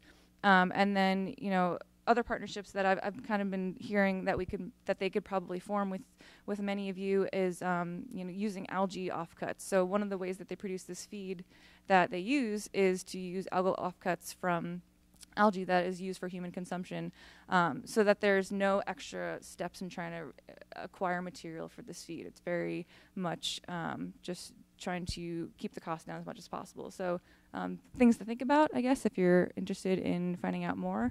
And with that, I guess I'll just hand it over to Severino.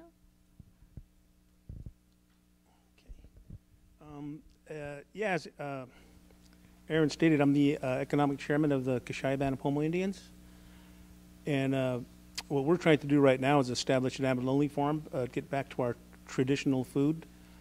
So actually our facility, what we envision is going to be called the Kashia Center for Abalone Research, Education, and Restoration. I have no background in biology. My expertise comes in eating abalone. That's probably as far as it goes. So what I envision as first I said, well, how are we going to? I know nothing about it. I know how to eat it, but I don't know. So I said, well, how are we going to actually pursue this? So I did a lot of research. I'm trying to make this long story very short. So I did a lot. I've been just doing a lot of research and looking at different people in the area, and I came to the conclusion that, you know, we're going to need a lot of help in order to make this work. So, you know, I've seen that we're going to be needing a lot of scientists and students, universities, but being a tribe, we do have an advantage on something and trying to create something like this, because we may have a lot more access to certain funds, like through the United States Government Farm Bill. There is money set aside for projects for Native Americans. It's not all casinos. You know, there's other projects, and what they're trying to do, they're trying to make tribes independent. And that being said, I mean, like, there's alternative energy projects, and but this has never. I don't know if this has ever been approached, but we may be the first tribe actually here in the U.S. that's trying to do this. So there's a lot of unknowns. My daughter prepared this for me. She says I have a tendency to get off topic. You know? Anyway, so the steps. This is step one is to get our biggest obstacle right now is legislation. Investors have a tendency to really want to do work with tribes because there's an advantage by that. I mean, for instance, like since we're federal, every state's got their own laws. Being a federally recognized, being a government, a lot of investors tend to lean toward tribes because usually they just have to deal with federal regulations instead of all state regulations. But and again, there's money available for tribes through grants, also, and private industry. Anyway, so the steps that we have to take, which is really challenging for us, is our land is in our land. We have to get approval from Sonoma County Agricultural Open Space. So they helped purchase the property that we have. It's a mile-long stretch of coastal property right now, but it does have restrictions on it. So we negotiated. When we negotiated that, we stated that we wanted cultural access and also a bit of agricultural farming. But I don't think they really envisioned that it was going to be abalone. But that is our traditional food. You know, we're hunters. Our people were hunters and gatherers. We weren't farmers. And the way I thought, I just said, well, aquaculture falls under the Department of Agriculture, so what's the difference? So anyway, so that's our first step is to negotiate with them, and that part doesn't seem as difficult as the Coastal Commission is going to be. So those are two challenges, major challenges. Everything else seems running pretty smooth. We've already been talking to investors, and they seem to be actually there's other tribes that actually they have money. They're gaming tribes, and they want to invest their money, so they're kind of, you know, they kind of look toward us to do investment. So that's maybe something we don't have to look for. Then there's going to be we have to identify the feasibility study project. That's another thing we have to do. But what we're going to try to do right now is do with the Sonoma County. We have to get through that first, and then the Coastal Commission. Everything else is just comes after that. We also envision that we're going to try to run the facility with renewable energy. There's grants for renewable energy through the Farm Bill. So we've contacted. There's a company working out of UC Berkeley that's working with the ocean wave power, and we've been in contact with them, and they're pretty excited about this. And so maybe we can even help fund their research actually also. You know, they having trouble research money's hard to come by for everybody that's trying to get, just trying to do research. We also been looking at fuel cell energy with, I don't know if anybody heard of Bloom Energy. Have you heard of that? Yeah, yeah, fuel cell. So that's another company that we're going to be looking at, and then solar and wind. So we want this. What we're envisioning, this to be a state-of-the-art facility, self-sustained. And anyway, that's probably about all I got there. Now we'll see what we can do, but that's what we envision. Moderator's going to step in here. Karen, what you're going to talk about is really important, but I wanted to give folks, if you had any questions germane to the specific things that Renee and Severino just talked about, let's go ahead and cover those now. We have some questions. Who have we not heard from in a while? And let's go to you. Ann Kapuscinski just recently moved to UC Santa Cruz. Is this on? Yes. Okay. Okay. Could you just explain what the food is that you were saying, that this Nofema feed that you're feeding to the urchins? I got the impression it was some kind of a formulated food, but then it sounded more like it was just little bits of algae. So I'm just curious to understand what that is.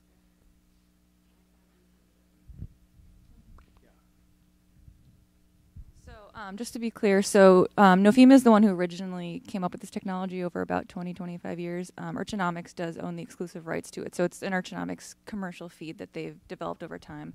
And they continuously work to develop. I actually get several generations to test every couple months. But so the feed is a commercially developed pellet. So I kind of call it urchin kibble. And it's made mostly of algae and kelps. So it's everything naturally that urchins would eat. There's no fish meal, there's no antibiotics, there's no hormones, which is something that is important, obviously, to the aquaculture community. It was important for me to know that. It's basically, to give you a picture of it, I wish I had a picture of it, but it's kind of like this moon-shaped, kind of exactly like dog kibble that is made specifically for these baskets that they also developed. So they have they've been working with a company to develop these raceways and these sea baskets. And so the raceways are for land-based aquaculture, where you put these baskets in this kind of rectangular shaped tank, and the water flows through it. But so the feed stays in the baskets, but the urchin poop and all the excess feed falls down within it, so that the urchins can continuously eat the feed. The cool thing about it is that it sinks instead of floats, like most fish meal feed. So it's all kind of a cool technology that's been in development for a long time. But yeah, sorry for glossing over that. I didn't mean to. Renee, have you seen that video where they cleared the urchins out and looked how fast the kelp came back? And then I'll have one more too. All of you should take a look at Stone Edge Farm Microgrid in Sonoma, and this would be a really good contact for you, because the owner there is very much into funding renewable energy. Stone Edge Farm. Now they have a 16-acre farm with 3 hydrogen gas stations on it. In the daytime, they have excess of solar, so they're electrolyzing gray water all day, and then running that through a fuel cell and making electricity and pure water at night. And if you go to it's Stone Edge Farm Microgrid, and then go into Visions and watch the video, and you'll see. So Mac McGowan, who owns that, is actually the guy that invented index trading. Yeah. It's. I'll get the address and get it to you. Yeah. Yeah.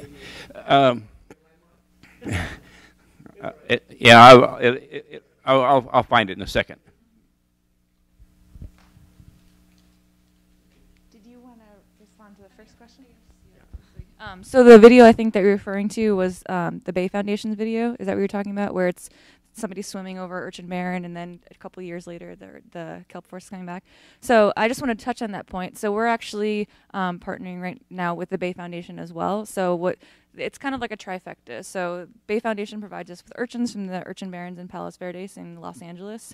Urchinomics gives me the feed, and then everything converges in the lab, and I feed the urchins from the barrens the feed. And so we're working with the Bay Foundation in that respect, and they also employ a lot of commercial fishermen as well to work on their kelp restoration projects. So it's an important link to make, I think. It was within 2 to 3 years that the whole kelp forest was able to come back. I don't know specific.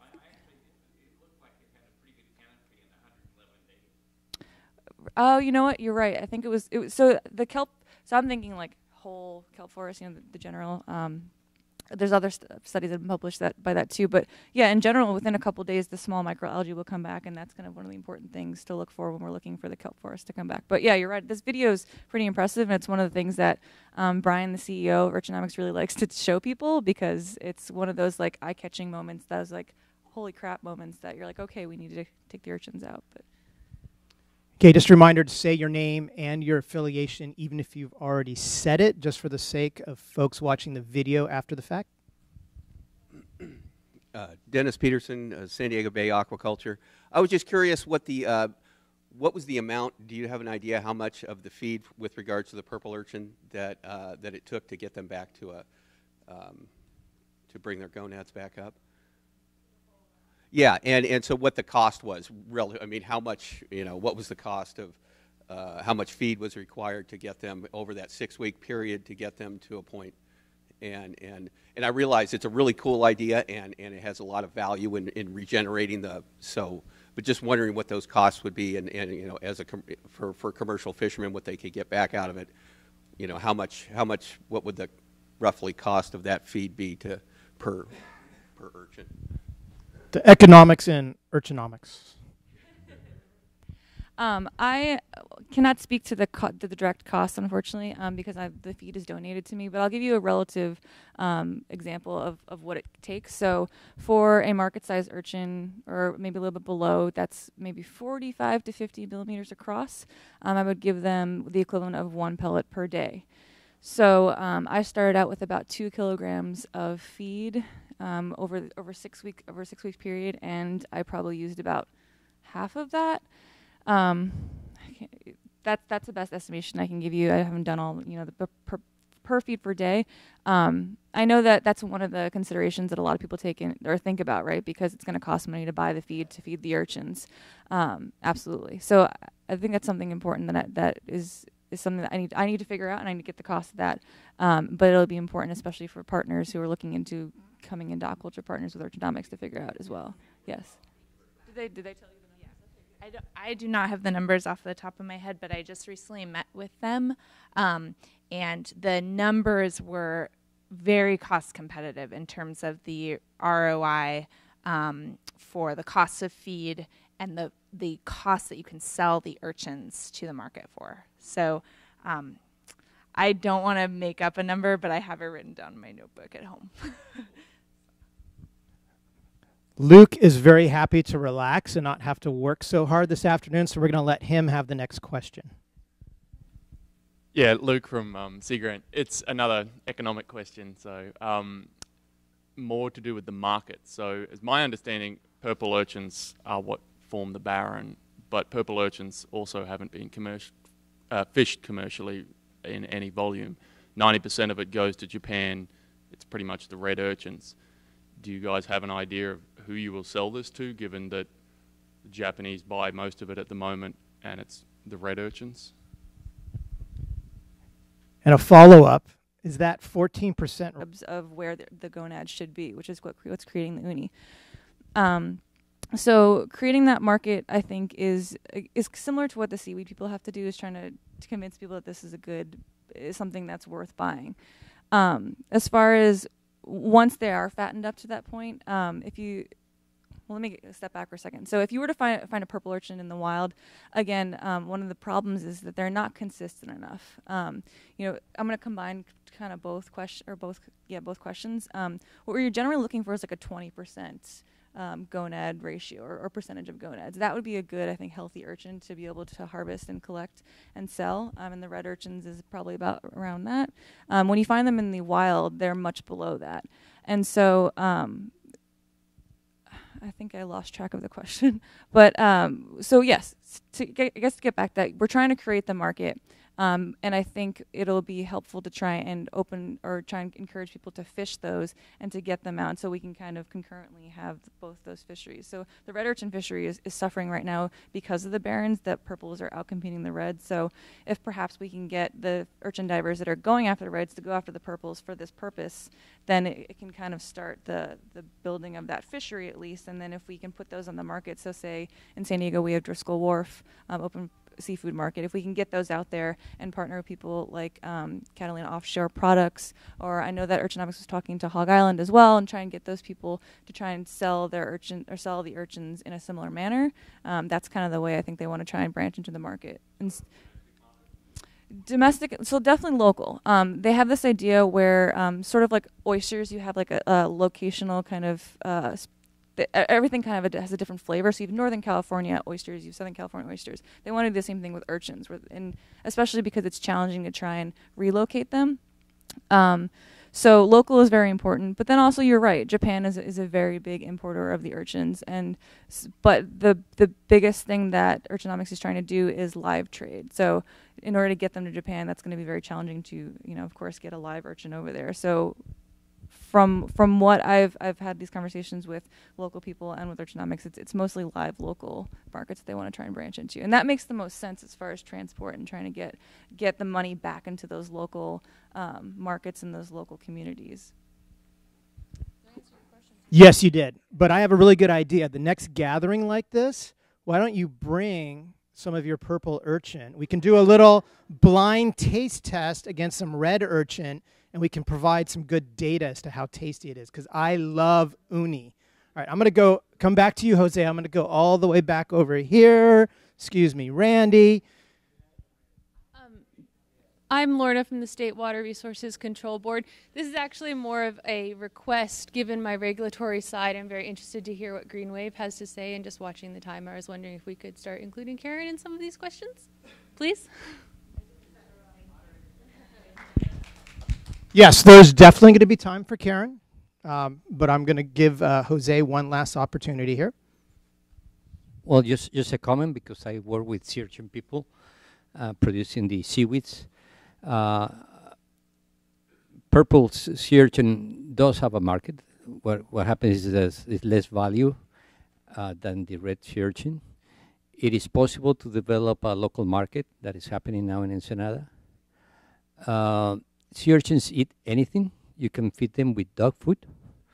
The tricky part is if they form gonads and the color of the gonad. Of course, the taste also, but if it's not for export and people is not too familiar, maybe you can deal with that. But the idea to provide the seaweed has a very strong impact on the color. Usually when they eat too much kelp, the gonad is too dark, and they use olva. We've been using olva to get it more orange color. So one more thing, the balance feed should be somewhere around $2.50 a kilo, plus minus 50 cents, if you really want to sell it. Hi, John Coster, UC Santa Cruz for Severino.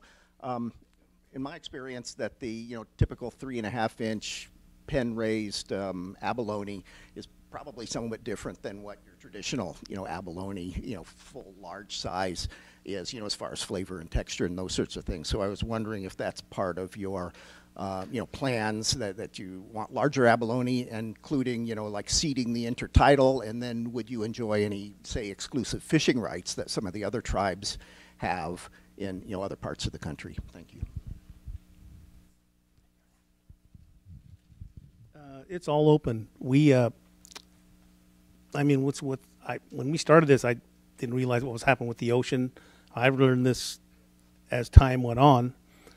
But regardless of that, since we only have that 1 mile of stretch, and we have a membership of 1,000 people, I was saying, well, even if we didn't do this project, they're going to deplete all the resources there. In the matter, we had 30 miles of coastline at one time traditionally.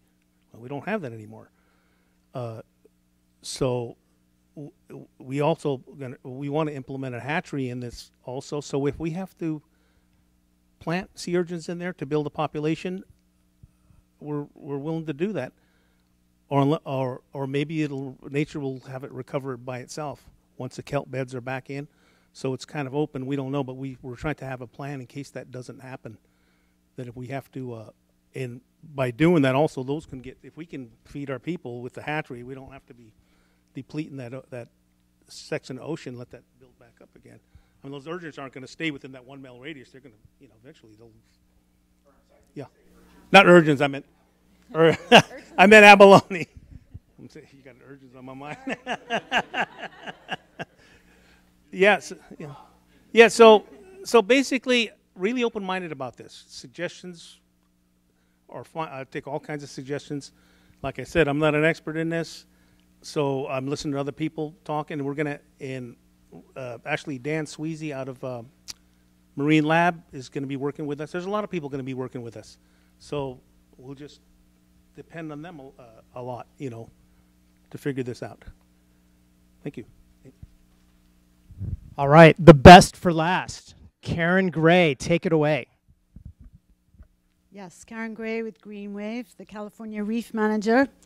And I want you just to bear with me for a little while, a few minutes. I'm going to take you up and down, and then we're going to ride the wave back up again, okay? I do feel like that's, I don't know if best for last, but I'm glad that you all are here in the room, and I'm very gutted that most people aren't, because we've had a lot of talk this weekend. And to be honest, from where I'm sitting and my point of view, that if we don't get through the lease and permitting, talk is cheap, right? Nobody's going to be in business. So Greenwave, if you've heard of Greenwave, started by Brent Smith on the East Coast.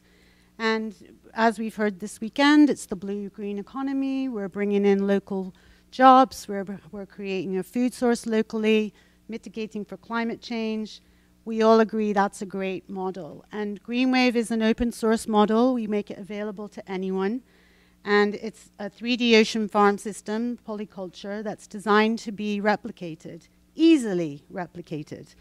I say that because if any of you have seen Bren talking on his TED Talk or recently on 60 Minutes, he loves to say, anyone with 20 acres, a boat, and 20,000 can be up and running successfully within a year. Great. That's great on the East Coast, and it's worked successfully over there, and there are a lot of farmers to prove it. But in California, I can't say that.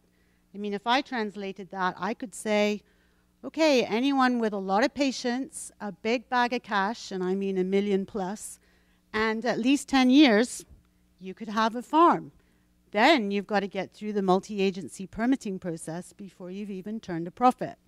So that does bring people down. I get inquiries daily from people in California who want to start a farm, an ocean farm, particularly seaweed. Some want to do the polycultural seaweed, shellfish, a lot of polyculture for seaweed. But I do have to be the big downer and the reality check to put people in that picture. On the East Coast, we have a farmer training program. We help support farmers through the permitting process, help them purchase their farm, get up and running with all the nitty-gritty, and we do provide seed, and we also provide a market where they can sell the product. So we make it as easy as possible, and as you all heard as well, Virginia is probably the best place to go and set up, and there are no seaweed farms there yet. But Maine and Connecticut and New Hampshire, they've done a lot of work to make the process really much more streamlined. So there is hope. Alaska also has a good model for us to use. But, building these communities that we're talking about, we do have to work together to get through this process. So I want to give you, I heard once that in a talk, people only retain 3 major points. So I want you to go away with, nobody is authorized in California at the moment to grow seaweed in state or federal waters. And I'm talking in the open ocean. I'm not talking in tanks. I'm not talking about great visions for 100,000-acre farms, but no one has the authority for that yet. Number two, there's only one existing state bottom lease in California to grow kelp. And that's our friend Dan in the back here with PharmerSea, who has a lease to grow kelp for 25 acres currently. And now he has the task, with Mike Murphy's help, to get through the permitting process. And thirdly, there have been no new state underwater bottom leases for about 25 years. So that tells us that no one really has experience or know-how or wherewithal to guide us through this process. I could explain a little bit. I'll just do the nutshell version. Mike also talked about this brief report I put together, which I affectionately call my idiot's guide to getting an ocean permit in California. That's not the official title, but I wanted anyone to pick that paper up and understand the process that you would have to go through in order to get the permit. So one, you need to get an underwater lease. And I'm going to talk about state waters. Federal is another cup of tea. It is a little bit, we could talk to Catalina Sea Ranch about more straightforward, but they have managed to get through the process for the mussel farm, and they are in the process for amending for algae too. But I'm just going to talk to state.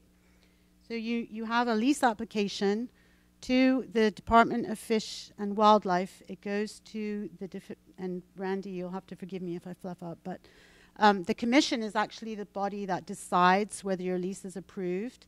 Once your application is in, and that includes a 5-year business plan, then that triggers the CEQA process. And what that means is you have to do an extensive biological review of your site. In order to have written your business plan, you've already had to chosen your site location. And again, we've talked about the importance of that in the last couple of days. And that can take who knows how long. Remember, a lease hasn't been issued for 25 years, a new one. So we don't know exactly how long that will take, and I can only guesstimate how much money that could potentially cost.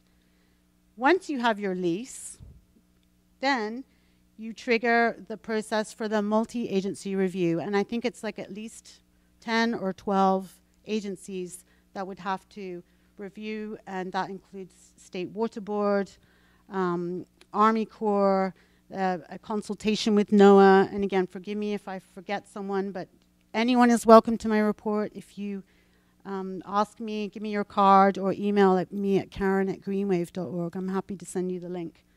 And then you go through the multi-agency permit review. And everyone's favorite agency, California Coastal Commission, is part of that process. And again, I can't say how long that might take. And again, Catalina Sea Ranch have experience with Coastal Commission, because in federal waters, you're looking at Army Corps taking the lead on that permit. But Coastal Commission do have to provide what's a consistency review. And so that's not even going into all the special conditions which may be put on your project, which are additional costs that you're going to have to carry as part of your business. I think I'll leave it there because that's a lot of information. I'm happy to answer questions. Great, thank you. Any questions for Karen? Inputs? I'm going to go to Randy first. Thank you, Karen. Randy Lovell here, State Aquaculture Coordinator. We've kind of had a running joke through the last 2 days about the number of times the programmatic EIR has been mentioned and what it might accomplish. I think it's important for folks to know, I can't get into a whole lot of detail about exactly everything it's going to cover, but we did need to define what the project or what the program is going to be analyzed in it. And I can say that we are focused on offshore or subtidal aquaculture as opposed to in the intertidal zone. That could consist of shellfish, seaweed, or finfish. so there is some CEQA analysis that will be done on a very programmatic level in terms of how we recommend a management framework for offshore aquaculture that would include seaweed in there, but that still means that individual projects will have to go through CEQA. I want to plant a seed with the folks that are thinking about seaweed aquaculture, and perhaps the last session with the entrepreneurs sitting in front might have been a better place to bring it up, but there is an example with our Army Corps of Engineers of a programmatic permit, and when I say programmatic, it's with a small p now, but it's a permit that covers a range of activity that is defined and is analyzed through, in the case of the Corps, NEPA's environmental analysis. But once that process is gone through, what the result is a nationwide permit for shellfish. It's called Nationwide 48. It's a programmatic, or it's a generalized permit for shellfish aquaculture, and if the kind of farm you want to build is substantially similar to that which is described under that permit, you don't have to go through a whole new analysis. I think that at this point where seaweed aquaculture is looking for a pathway forward, and since there seem to be investors interested, the discussion of how programmatic permits might be pursued is, I think, a worthwhile discussion, whether it's with an agency like the Corps, which already has familiarity with a nationwide permit example, or maybe even pushing the envelope with some of the other agencies. I know the Water Board has varying tiers of progressively more generalized types of permits for some of their discharge permit requirements. But if the state could, across its different agencies, think about how to accomplish the necessary environmental reviews and make some generalizations about the range of practices that might be pursued in a reasonable period of time, next 5, 10 years or something like that. There might be a way to pool resources, save costs, and try to not force every individual project against that, through that gauntlet that you're talking about, Karen, but see if there's a way to get to programmatic permitting across the board.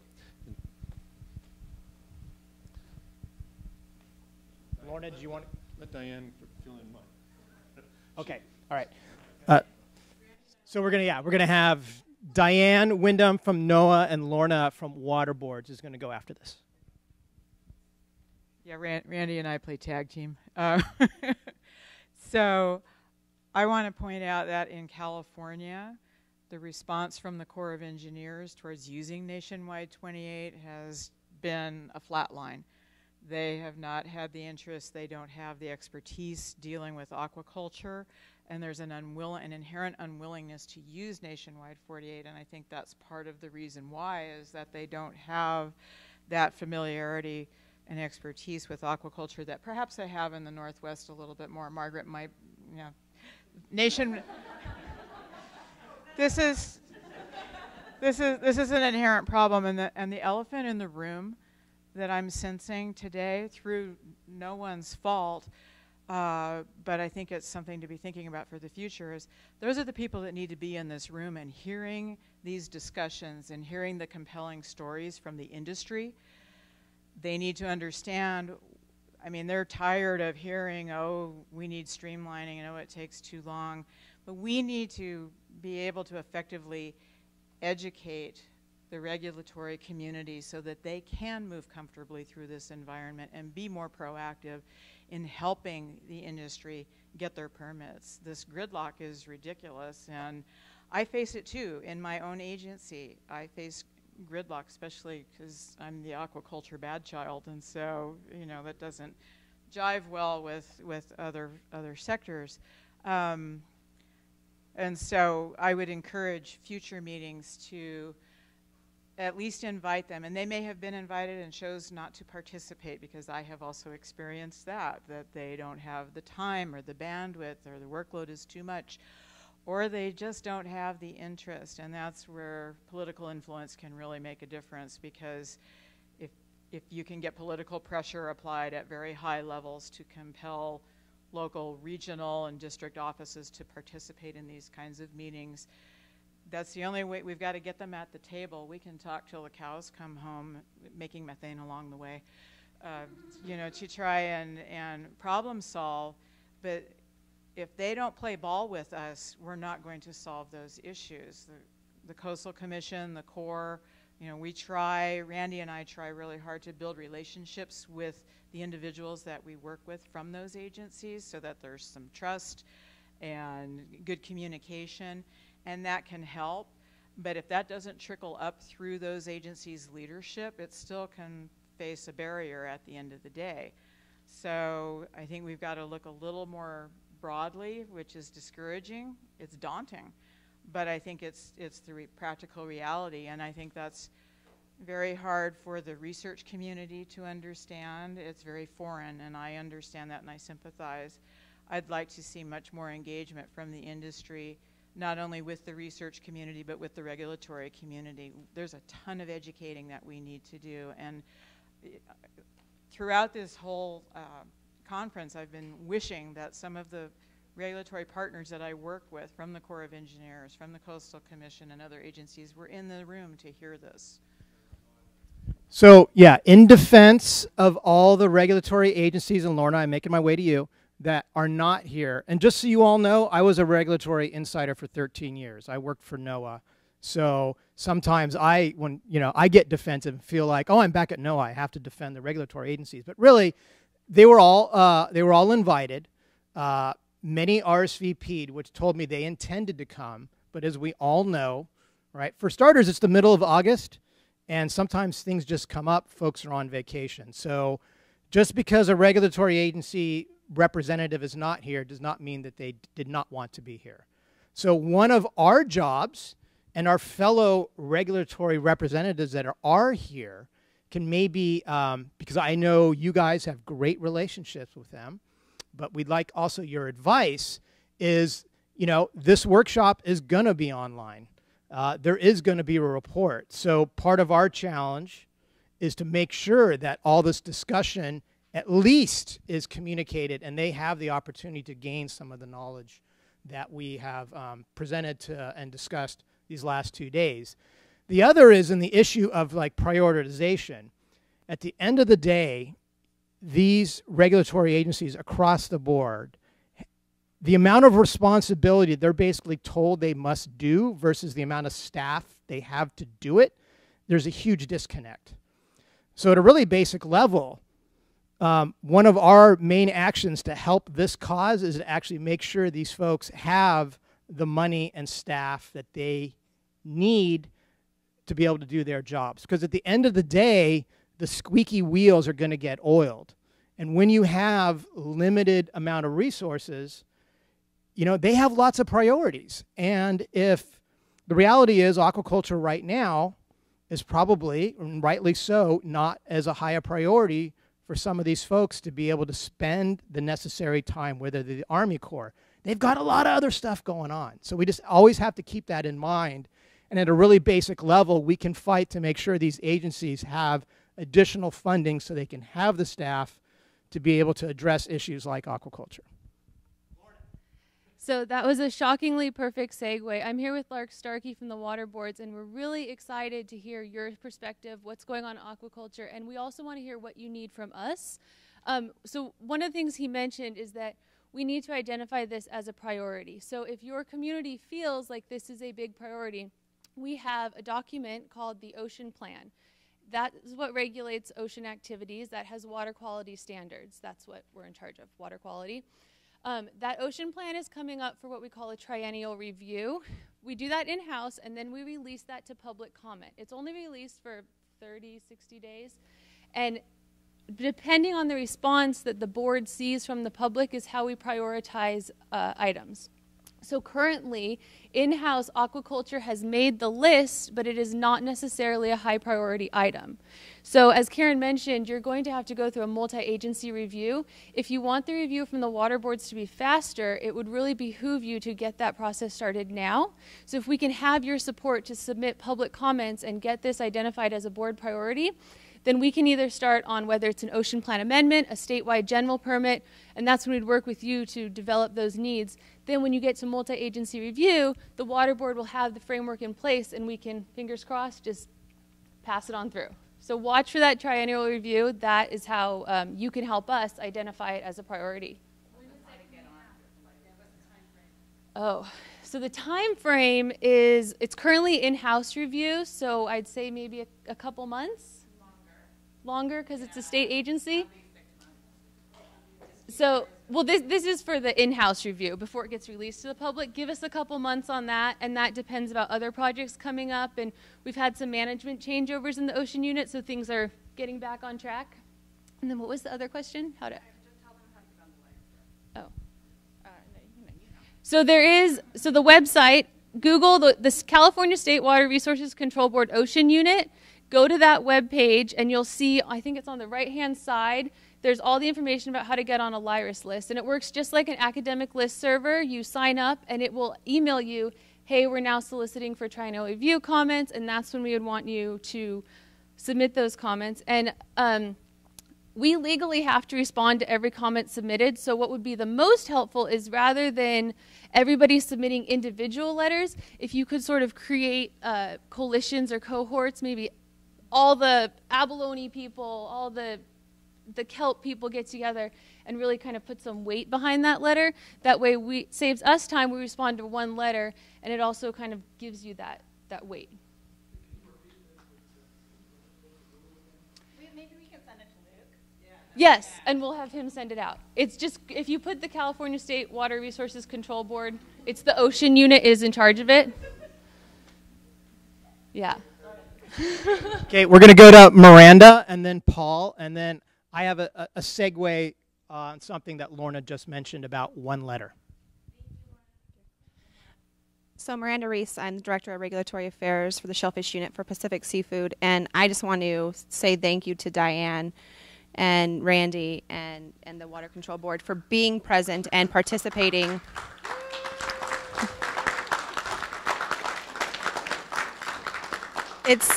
It's not surprising that, you know, we have these faces in the audience. It's, you know, folks that have been engaged and willing and participatory all along. And so, again, just thank you. But I just wanted to kind of have a slight rebuttal to Michael's comments before we went over here. And, you know, we talked about resources and the amount of money and time and all these things. And I just have to say that it works both ways. And so some agencies, maybe not in this room, are the ones that are making their jobs more difficult by the way they interact with us. Them not being here is a perfect example. Also, what they enforce on us costs us time, costs us money, costs us resources that could be used and better utilized elsewhere. And so until we can have that dynamic conversation and have people at the table that are willing to be present and participatory, I don't see any new leases being issued within the next 25 years. Until we can bridge that gap, we are at a stalemate. And that's unfortunate for California's potential. So that's actually a good segue to what Mike the Murph and I were talking about at an earlier break. But to address Diane on the Army Corps of Engineers, we in Maine have a great advantage in that there are so few people in the state that you know everyone. So Jay Clements, our Army Corps of Engineer guy, you know, we shop in the same grocery store. And one of the things that's been really beneficial to our industry is that when we put in an application to the state turfs a copy right over to Jay's group. And it typically, the last 2 lease applications I put into the Army Corps of Engineers, you know, through the state, I got approved in 2 weeks. Now, But Diane brought up a good point. Maybe they're just not familiar enough with aquaculture, and they're busy and all of that. And so one of the things is to educate them. Maybe a call could be arranged where Jay could talk about his process. We did the same thing. We got a call from seaweed farmers in Massachusetts saying, my word, the Army Corps of Engineers is brutal. And so what we called over to Jay and said, hey, Jay, could you call down to your counterparts in Massachusetts and just kind of tell them about what you do and what you've learned and some of the things you're concerned about and some of the things you're not concerned about?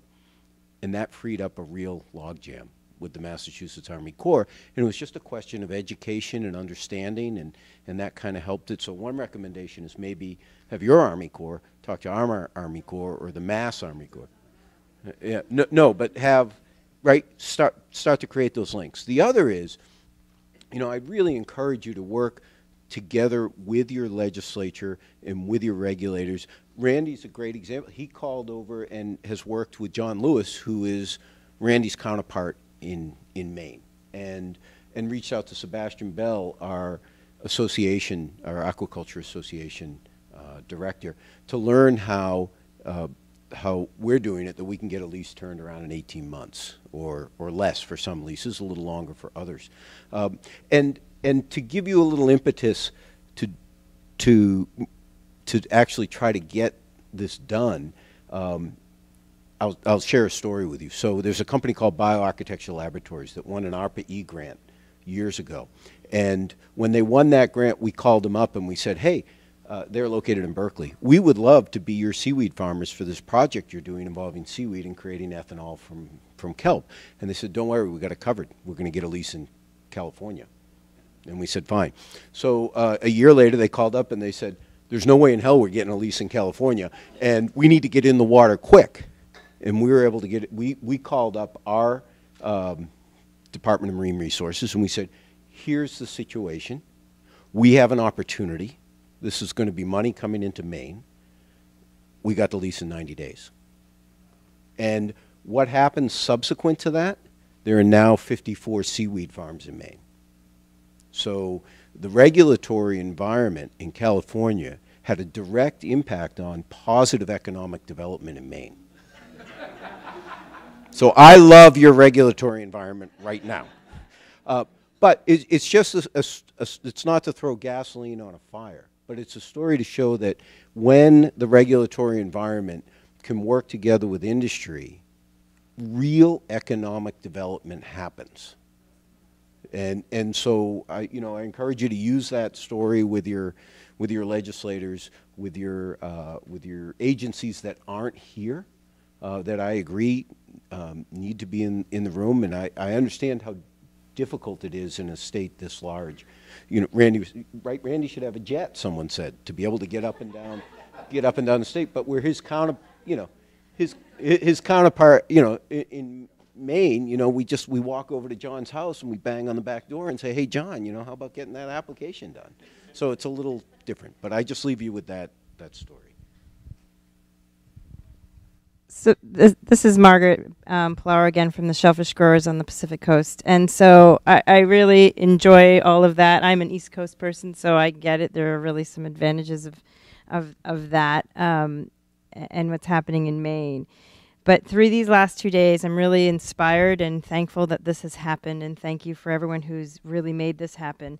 And there were two really strong themes that were very apparent, regardless on where you sit on the spectrum of food from the oceans, whether you are an anti-aquaculture person or someone who is a practitioner of it.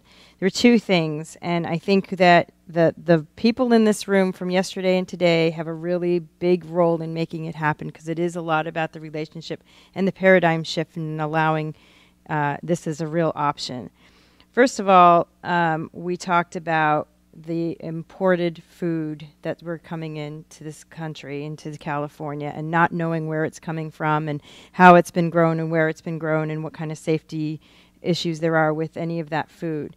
So by not engaging the agencies and the agencies' unwillingness to be open to these conversations and to be open to trying things and learning and all of that, and not permitting seaweed or shellfish farms with California values in mind, we are not doing anything to reduce that imported food coming into California or this country. It's just that's a non-starter, as Miranda said, if we can't overcome this permitting thing.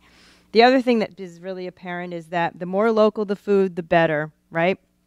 And those smaller farmers who are wanting to start and to create it in your neighborhoods, versus what we hear from some of the aquaculture voices are, the industrial, the big companies, the ones that have, the corner on the market on some of these things. Well, if we cannot have a transparent, predictable, achievable pathway for permits, guess what? Guess which companies are the ones who are going to be producing this food? It is the big companies.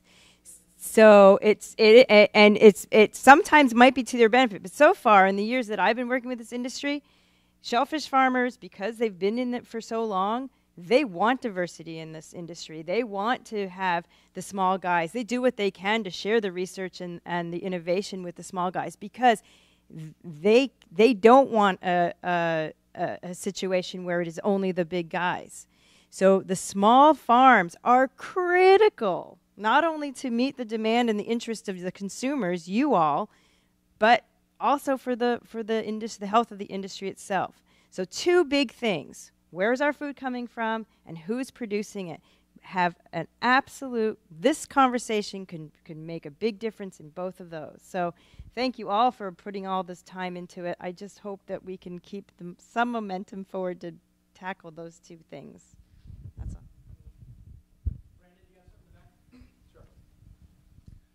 One thing that I wanted to share, and this is to address something that Karen said, we have a federal permit in federal waters for the cultivation of native macroalgae, and the subject of this conference is Pathways Towards Responsible Aquaculture in California, and I think that a lot of the macroalgae folks in state waters should sort of collaborate with us to try to pressure the politicians and the regulators to sort of capitalize on the success of the Catalina Sea Ranch, which recently had its first harvest, which is a great accomplishment. The Catalina Sea Ranch is located in California. Its ranch is in federal waters to deal with this permitting issue. But I think the California aquaculture community should support and celebrate the Catalina Sea Ranch's first harvest as a pathway towards the sort of proper and accelerated permitting of additional shellfish. But with respect to macroalgae, I think that we all need to work together more closely. And I also think that we may need to adopt the tactics of other industries. And it may be necessary for us to politically pressure more aggressively different regulators and different politicians in California, because here's an issue. The imports is a kind of an economic argument, but the food that's being imported is not fit for human consumption in many cases. A lot of the products that are being imported are fraudulent. There's a huge investigative journalism on this issue with respect to fraudulent fish and imported fish that has antibiotics or has other things that the California Department of Health should be concerned about. So a lot of this production that we're interested in aquaculture is a health issue for California. And maybe if we frame it more seriously and urgently, we may be able to get more traction. It's not just about replacing imports or some sort of more positive thing. It's really a health issue, in my opinion. Just real quick. My only comment is we also have to be very careful about how we are defining imported seafood, because the last thing we want to do is to have a consumer that is unsure of what is healthy and safe to eat. So we can't just say all imports are bad and all U.S. food is good. We have to be more aware and educated about those comments, because if people are unsure what they're eating, they're just not going to eat it. So careful what you ask for. All right, just a little history about the Biotech Architecture Lab, and I'm going to hand it off to Karen to get some final comments on this permitting. Bioarchitecture Lab actually did end up getting an approved Coastal Commission permit on the lease location currently occupied by PharmerSea.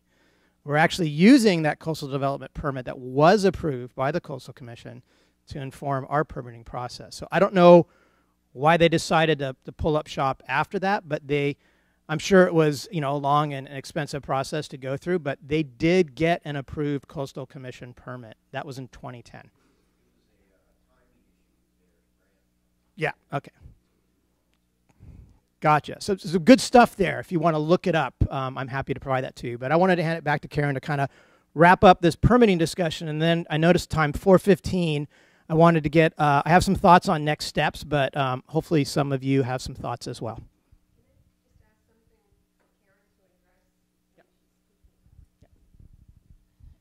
So it seems like the California Coastal Commission has a lot to say about the permitting process, along with multiple other agencies. And since you worked with them, could you address what their issues are? That's not a loaded question at all.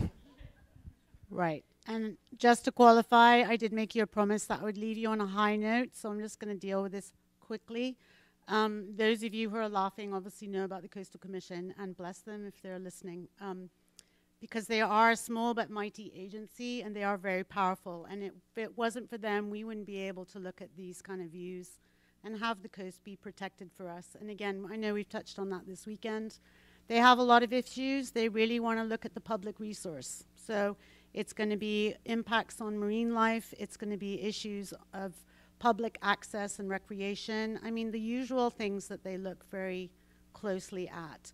But if you look at Catalina Sea Ranch's permit from the Coastal Commission, they list out their issues and they give very rigid special conditions to meet all of the potential impacts that Catalina Sea Ranch have to comply with. So they're not really any surprises. It's just a very long process.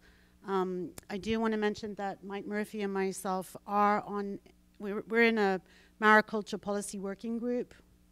Sorry, should have said aquaculture, but working in Sacramento, and we're really focusing on the need for change, from top down. And we were in a conversation recently, and Coastal Commission were very generous with their time and on the phone with us, and working very closely. So to come to that ending on the high note, it's really important to have good relationships, not only amongst ourselves within industry, but as we've heard from some of the agencies and the regulators. And again, I want to give a big shout out to Randy Lovell, because his presentations were really helpful. But underneath all that, I know he's spent a lot of time creating this permit counter, and it's designed to work that you were speaking to, what operates in Maine, where you come in. It's not necessarily a one-stop shop yet, but the idea is that you come in and all the agencies can sit around the table and give their input. But the onus is on us to do our homework, to do the job properly, to do all the homework, to provide all the information. And that includes for agencies like Coastal Commission, where, again, what Lorna was saying about with the water board, if we do as much work as possible to take the load off of the staff and to meet with them pre-submittal, that really will help them.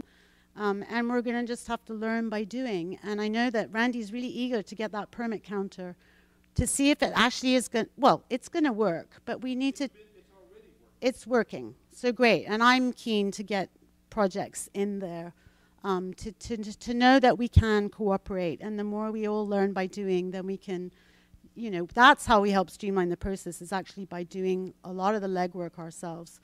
So to end on a higher positive note, as Brandon said, Catalina Sea Ranch is up and running in federal waters, so they've done it. I also want to give a shout out to Leslie and Torre, and to Paula at the Port of San Diego, Leslie and Torre, Sunken Seaweeds, because that pilot program, we didn't really land on it as much as I would have liked to have showcased it, but that's really groundbreaking. And yes, it's research, it's a pilot program, it's not for commercial, but that's how we get that proof of concept that we've all talked about. And I also want to give a shout out to Tess and the Salt Point Seaweed team, because they're partnering with Hog Island, just like Leslie and Torre are partnering with the port, to work together to do their pilot program also So people are growing in the water. It is happening. Okay, it's not at the commercial stage yet, but those are the good stories that, you know, let's hold on to that. It is possible. And as I was sharing with a friend earlier, my philosophy is to be like water. I mean, we all are connected to water. Where there's water is persistent. It always finds a way, right? Ask a plumber. He'll tell you that. So if we can just kind of get in the flow and figure that out, I think the next meeting will be a lot more positive. But maybe we need to start with the permitting stuff. All right. Thanks, Mike. Yeah, I mean, this discussion could easily have taken up a whole day for sure. But speaking of other pilot projects, so Dan Marquez and PharmerSea and his wife Antoinette, they have an active lease as well. And right now they are partnering with Cal State University Northridge and Cultured Abalone. Doug Bush, who talked yesterday, that's the other hat that he wears, on doing a research project there. So all these proof of concepts are going to help inform the overall goal of getting larger establishments, whether in existing locations that are doing research or in new locations. So just wanted to add that. So in terms of next steps, so Lorna, where'd you go? There you are. So she made a really good point about the need to really, when it comes to communicating to the regulatory agencies, to speak in one voice. Well, so I have some thoughts on that. As you can imagine, most business sectors are generally represented by a trade association. So you've got, like, for example, all the restaurants in California might be represented by the California Restaurant Association. As you can imagine, associations like that are generally pretty well funded. They've got multiple staff, multi-million-dollar budgets. As you can imagine, for the aquaculture industry in California, that's a little bit different story. If John and Terry could probably add up the number of hours and value that time that they've had to spend on their own accord instead of actually focusing on growing their business, it would be in the millions of dollars. I have no doubt, tens of millions of dollars. But at the end of the day, do they want to come and go to regulatory meetings? No, they want to, like, grow oysters and open restaurants and do all the cool stuff. And I'm willing to bet that for all of you growers here, or prospective growers, probably want to focus on your business as well. So one of the challenges we have is that you've got great groups like the Pacific Coast Shellfish Growers Association, which represents the shellfish growers, and they do an amazing job for the limited amount of money they have, but the seaweed side does not have an equivalent entity. Now, there is also the California Aquaculture Association, and they do good work, but again, very limited staff. And so one of the things that we've been doing the last year or so, and a kind of a role that I've taken on with some support from Dan Marquez at PharmerSea, is we created something that we're informally calling the Seaweed Coalition. It's generally it's not an official thing yet, but I've been trying to keep the other seaweed growers informed about issues like the ocean plans or the ocean litter strategies or anything that comes up that really requires speaking in one voice. We need to make something like that more official. And even further, if all this that we've talked about the last 2 days is going to require a lot more effort and a lot more bodies, and I'm not talking the people that are here in the room per se, although there could be some of you that might end up maybe getting funded to actually do a lot of this outreach and education and coordination work. But we really need to look at engaging potential funding sources, whether they be from existing businesses that might have a little deeper pockets than your typical grower, or it might be from an angel investor, or it might be from a port, or most likely maybe a combination of all of the above that had to actually pay some bodies to actually do all this coordination work and relationship building and communication and all that kind of stuff that is actually going to be needed to get us further down the field than we are today. So that's something that we all really need to seriously think about. We're getting down to 4:30, so if anyone has an amazing idea right now or is ready to, like, throw some money down on the table, by all means raise your hand. You're gonna give some. You're gonna give some. Great, thank you, Tony. I'll take 2 minutes. You know, we've been an association for. I was in Asilomar about 40 years ago, and we took the marine people, which are a few abalone growers. We took the freshwater people. We put them together and created the California Aquaculture Association to have a unified voice. And I see some fracturing, you know, little groups here and there. Let's start getting this together. We really ought to get under one umbrella, and we ought to find a way to fund it. Yes, we're underfunded, but all the farmers have been all these years, you know, small family farms, some larger companies, but you're absolutely right. We need to find some money because the dairymen and the rice people and all the others that are in Sacramento and in Washington have the money to make things happen, and we can do the same thing if we just unify together and get organized. So I'd encourage you, even if it's on a smaller level, to get involved, join CAA at least to see what's going on with what our structure is and what we do right now. It can certainly be expanded and built on, and we can have groups like yours as a coalition under that umbrella. So. Yeah, and there's definitely strength in numbers. So, you know, we already have this is all focused basically on marine. You heard a little bit about freshwater yesterday, but California already has an established freshwater aquaculture industry that has tradition and a history of success. Randy. I can't reinforce Tony's words enough. The very symptoms you're talking about addressing, Michael, will be exacerbated by diluting the audience of aquaculture, especially in an era ahead when we're talking about integrating different approaches, whether it's shellfish, seaweed, finfish. We talk about integrated multi-trophic systems. If you're doing that, which association do you join? Do you join all three, or do you join none of them? I mean, you know, it costs dues, all those things. And our political power, or ours, the industry's political sway, if it's viewed from the receiving end, from the decision makers, as three different entities, all with slightly different needs, I highly recommend against that kind of approach and find a way to come together. That's my 2 cents. Anyone else? I saw another hand over on this side. No? Okay, so one other thought that I wanted to leave you all with was actually going back to Chelsea's talk about straws. And I ducked out of the room with her as she was leaving. All of you, I'm sure, are well aware of the various plastic straw bans that are happening right now. So I had to ask Chelsea on the way, and I said, are you behind all these plastic straw bans? Because this could not have been better timing for you. And she said, no. You know, just it was right place, right time, which sometimes with a new business, you have to be in the right place at the right time. But there's some really good lessons there.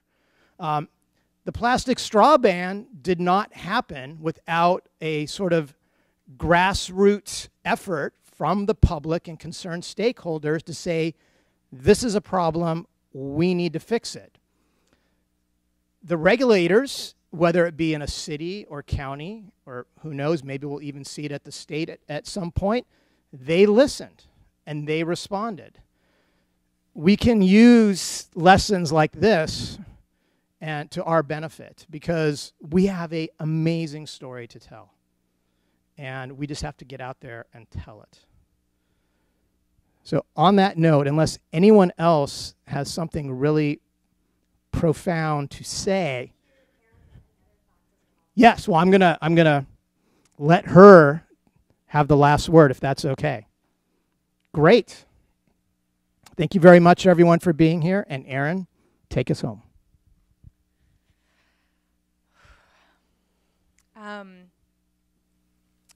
I am really humbled to be in listening mode right now to all of you. And I really appreciated Miranda and Margaret's thoughts. One of the things that I really felt emanating from this conversation was the power of the practitioners speaking up, the people on the ground, in the water, really being at the forefront of innovating the ways to grow and really I think it's easy to get in more of a cerebral space around the theoretical behind what's actually possible out in the water, and I appreciated your perspective so much, bringing the shellfish producers in.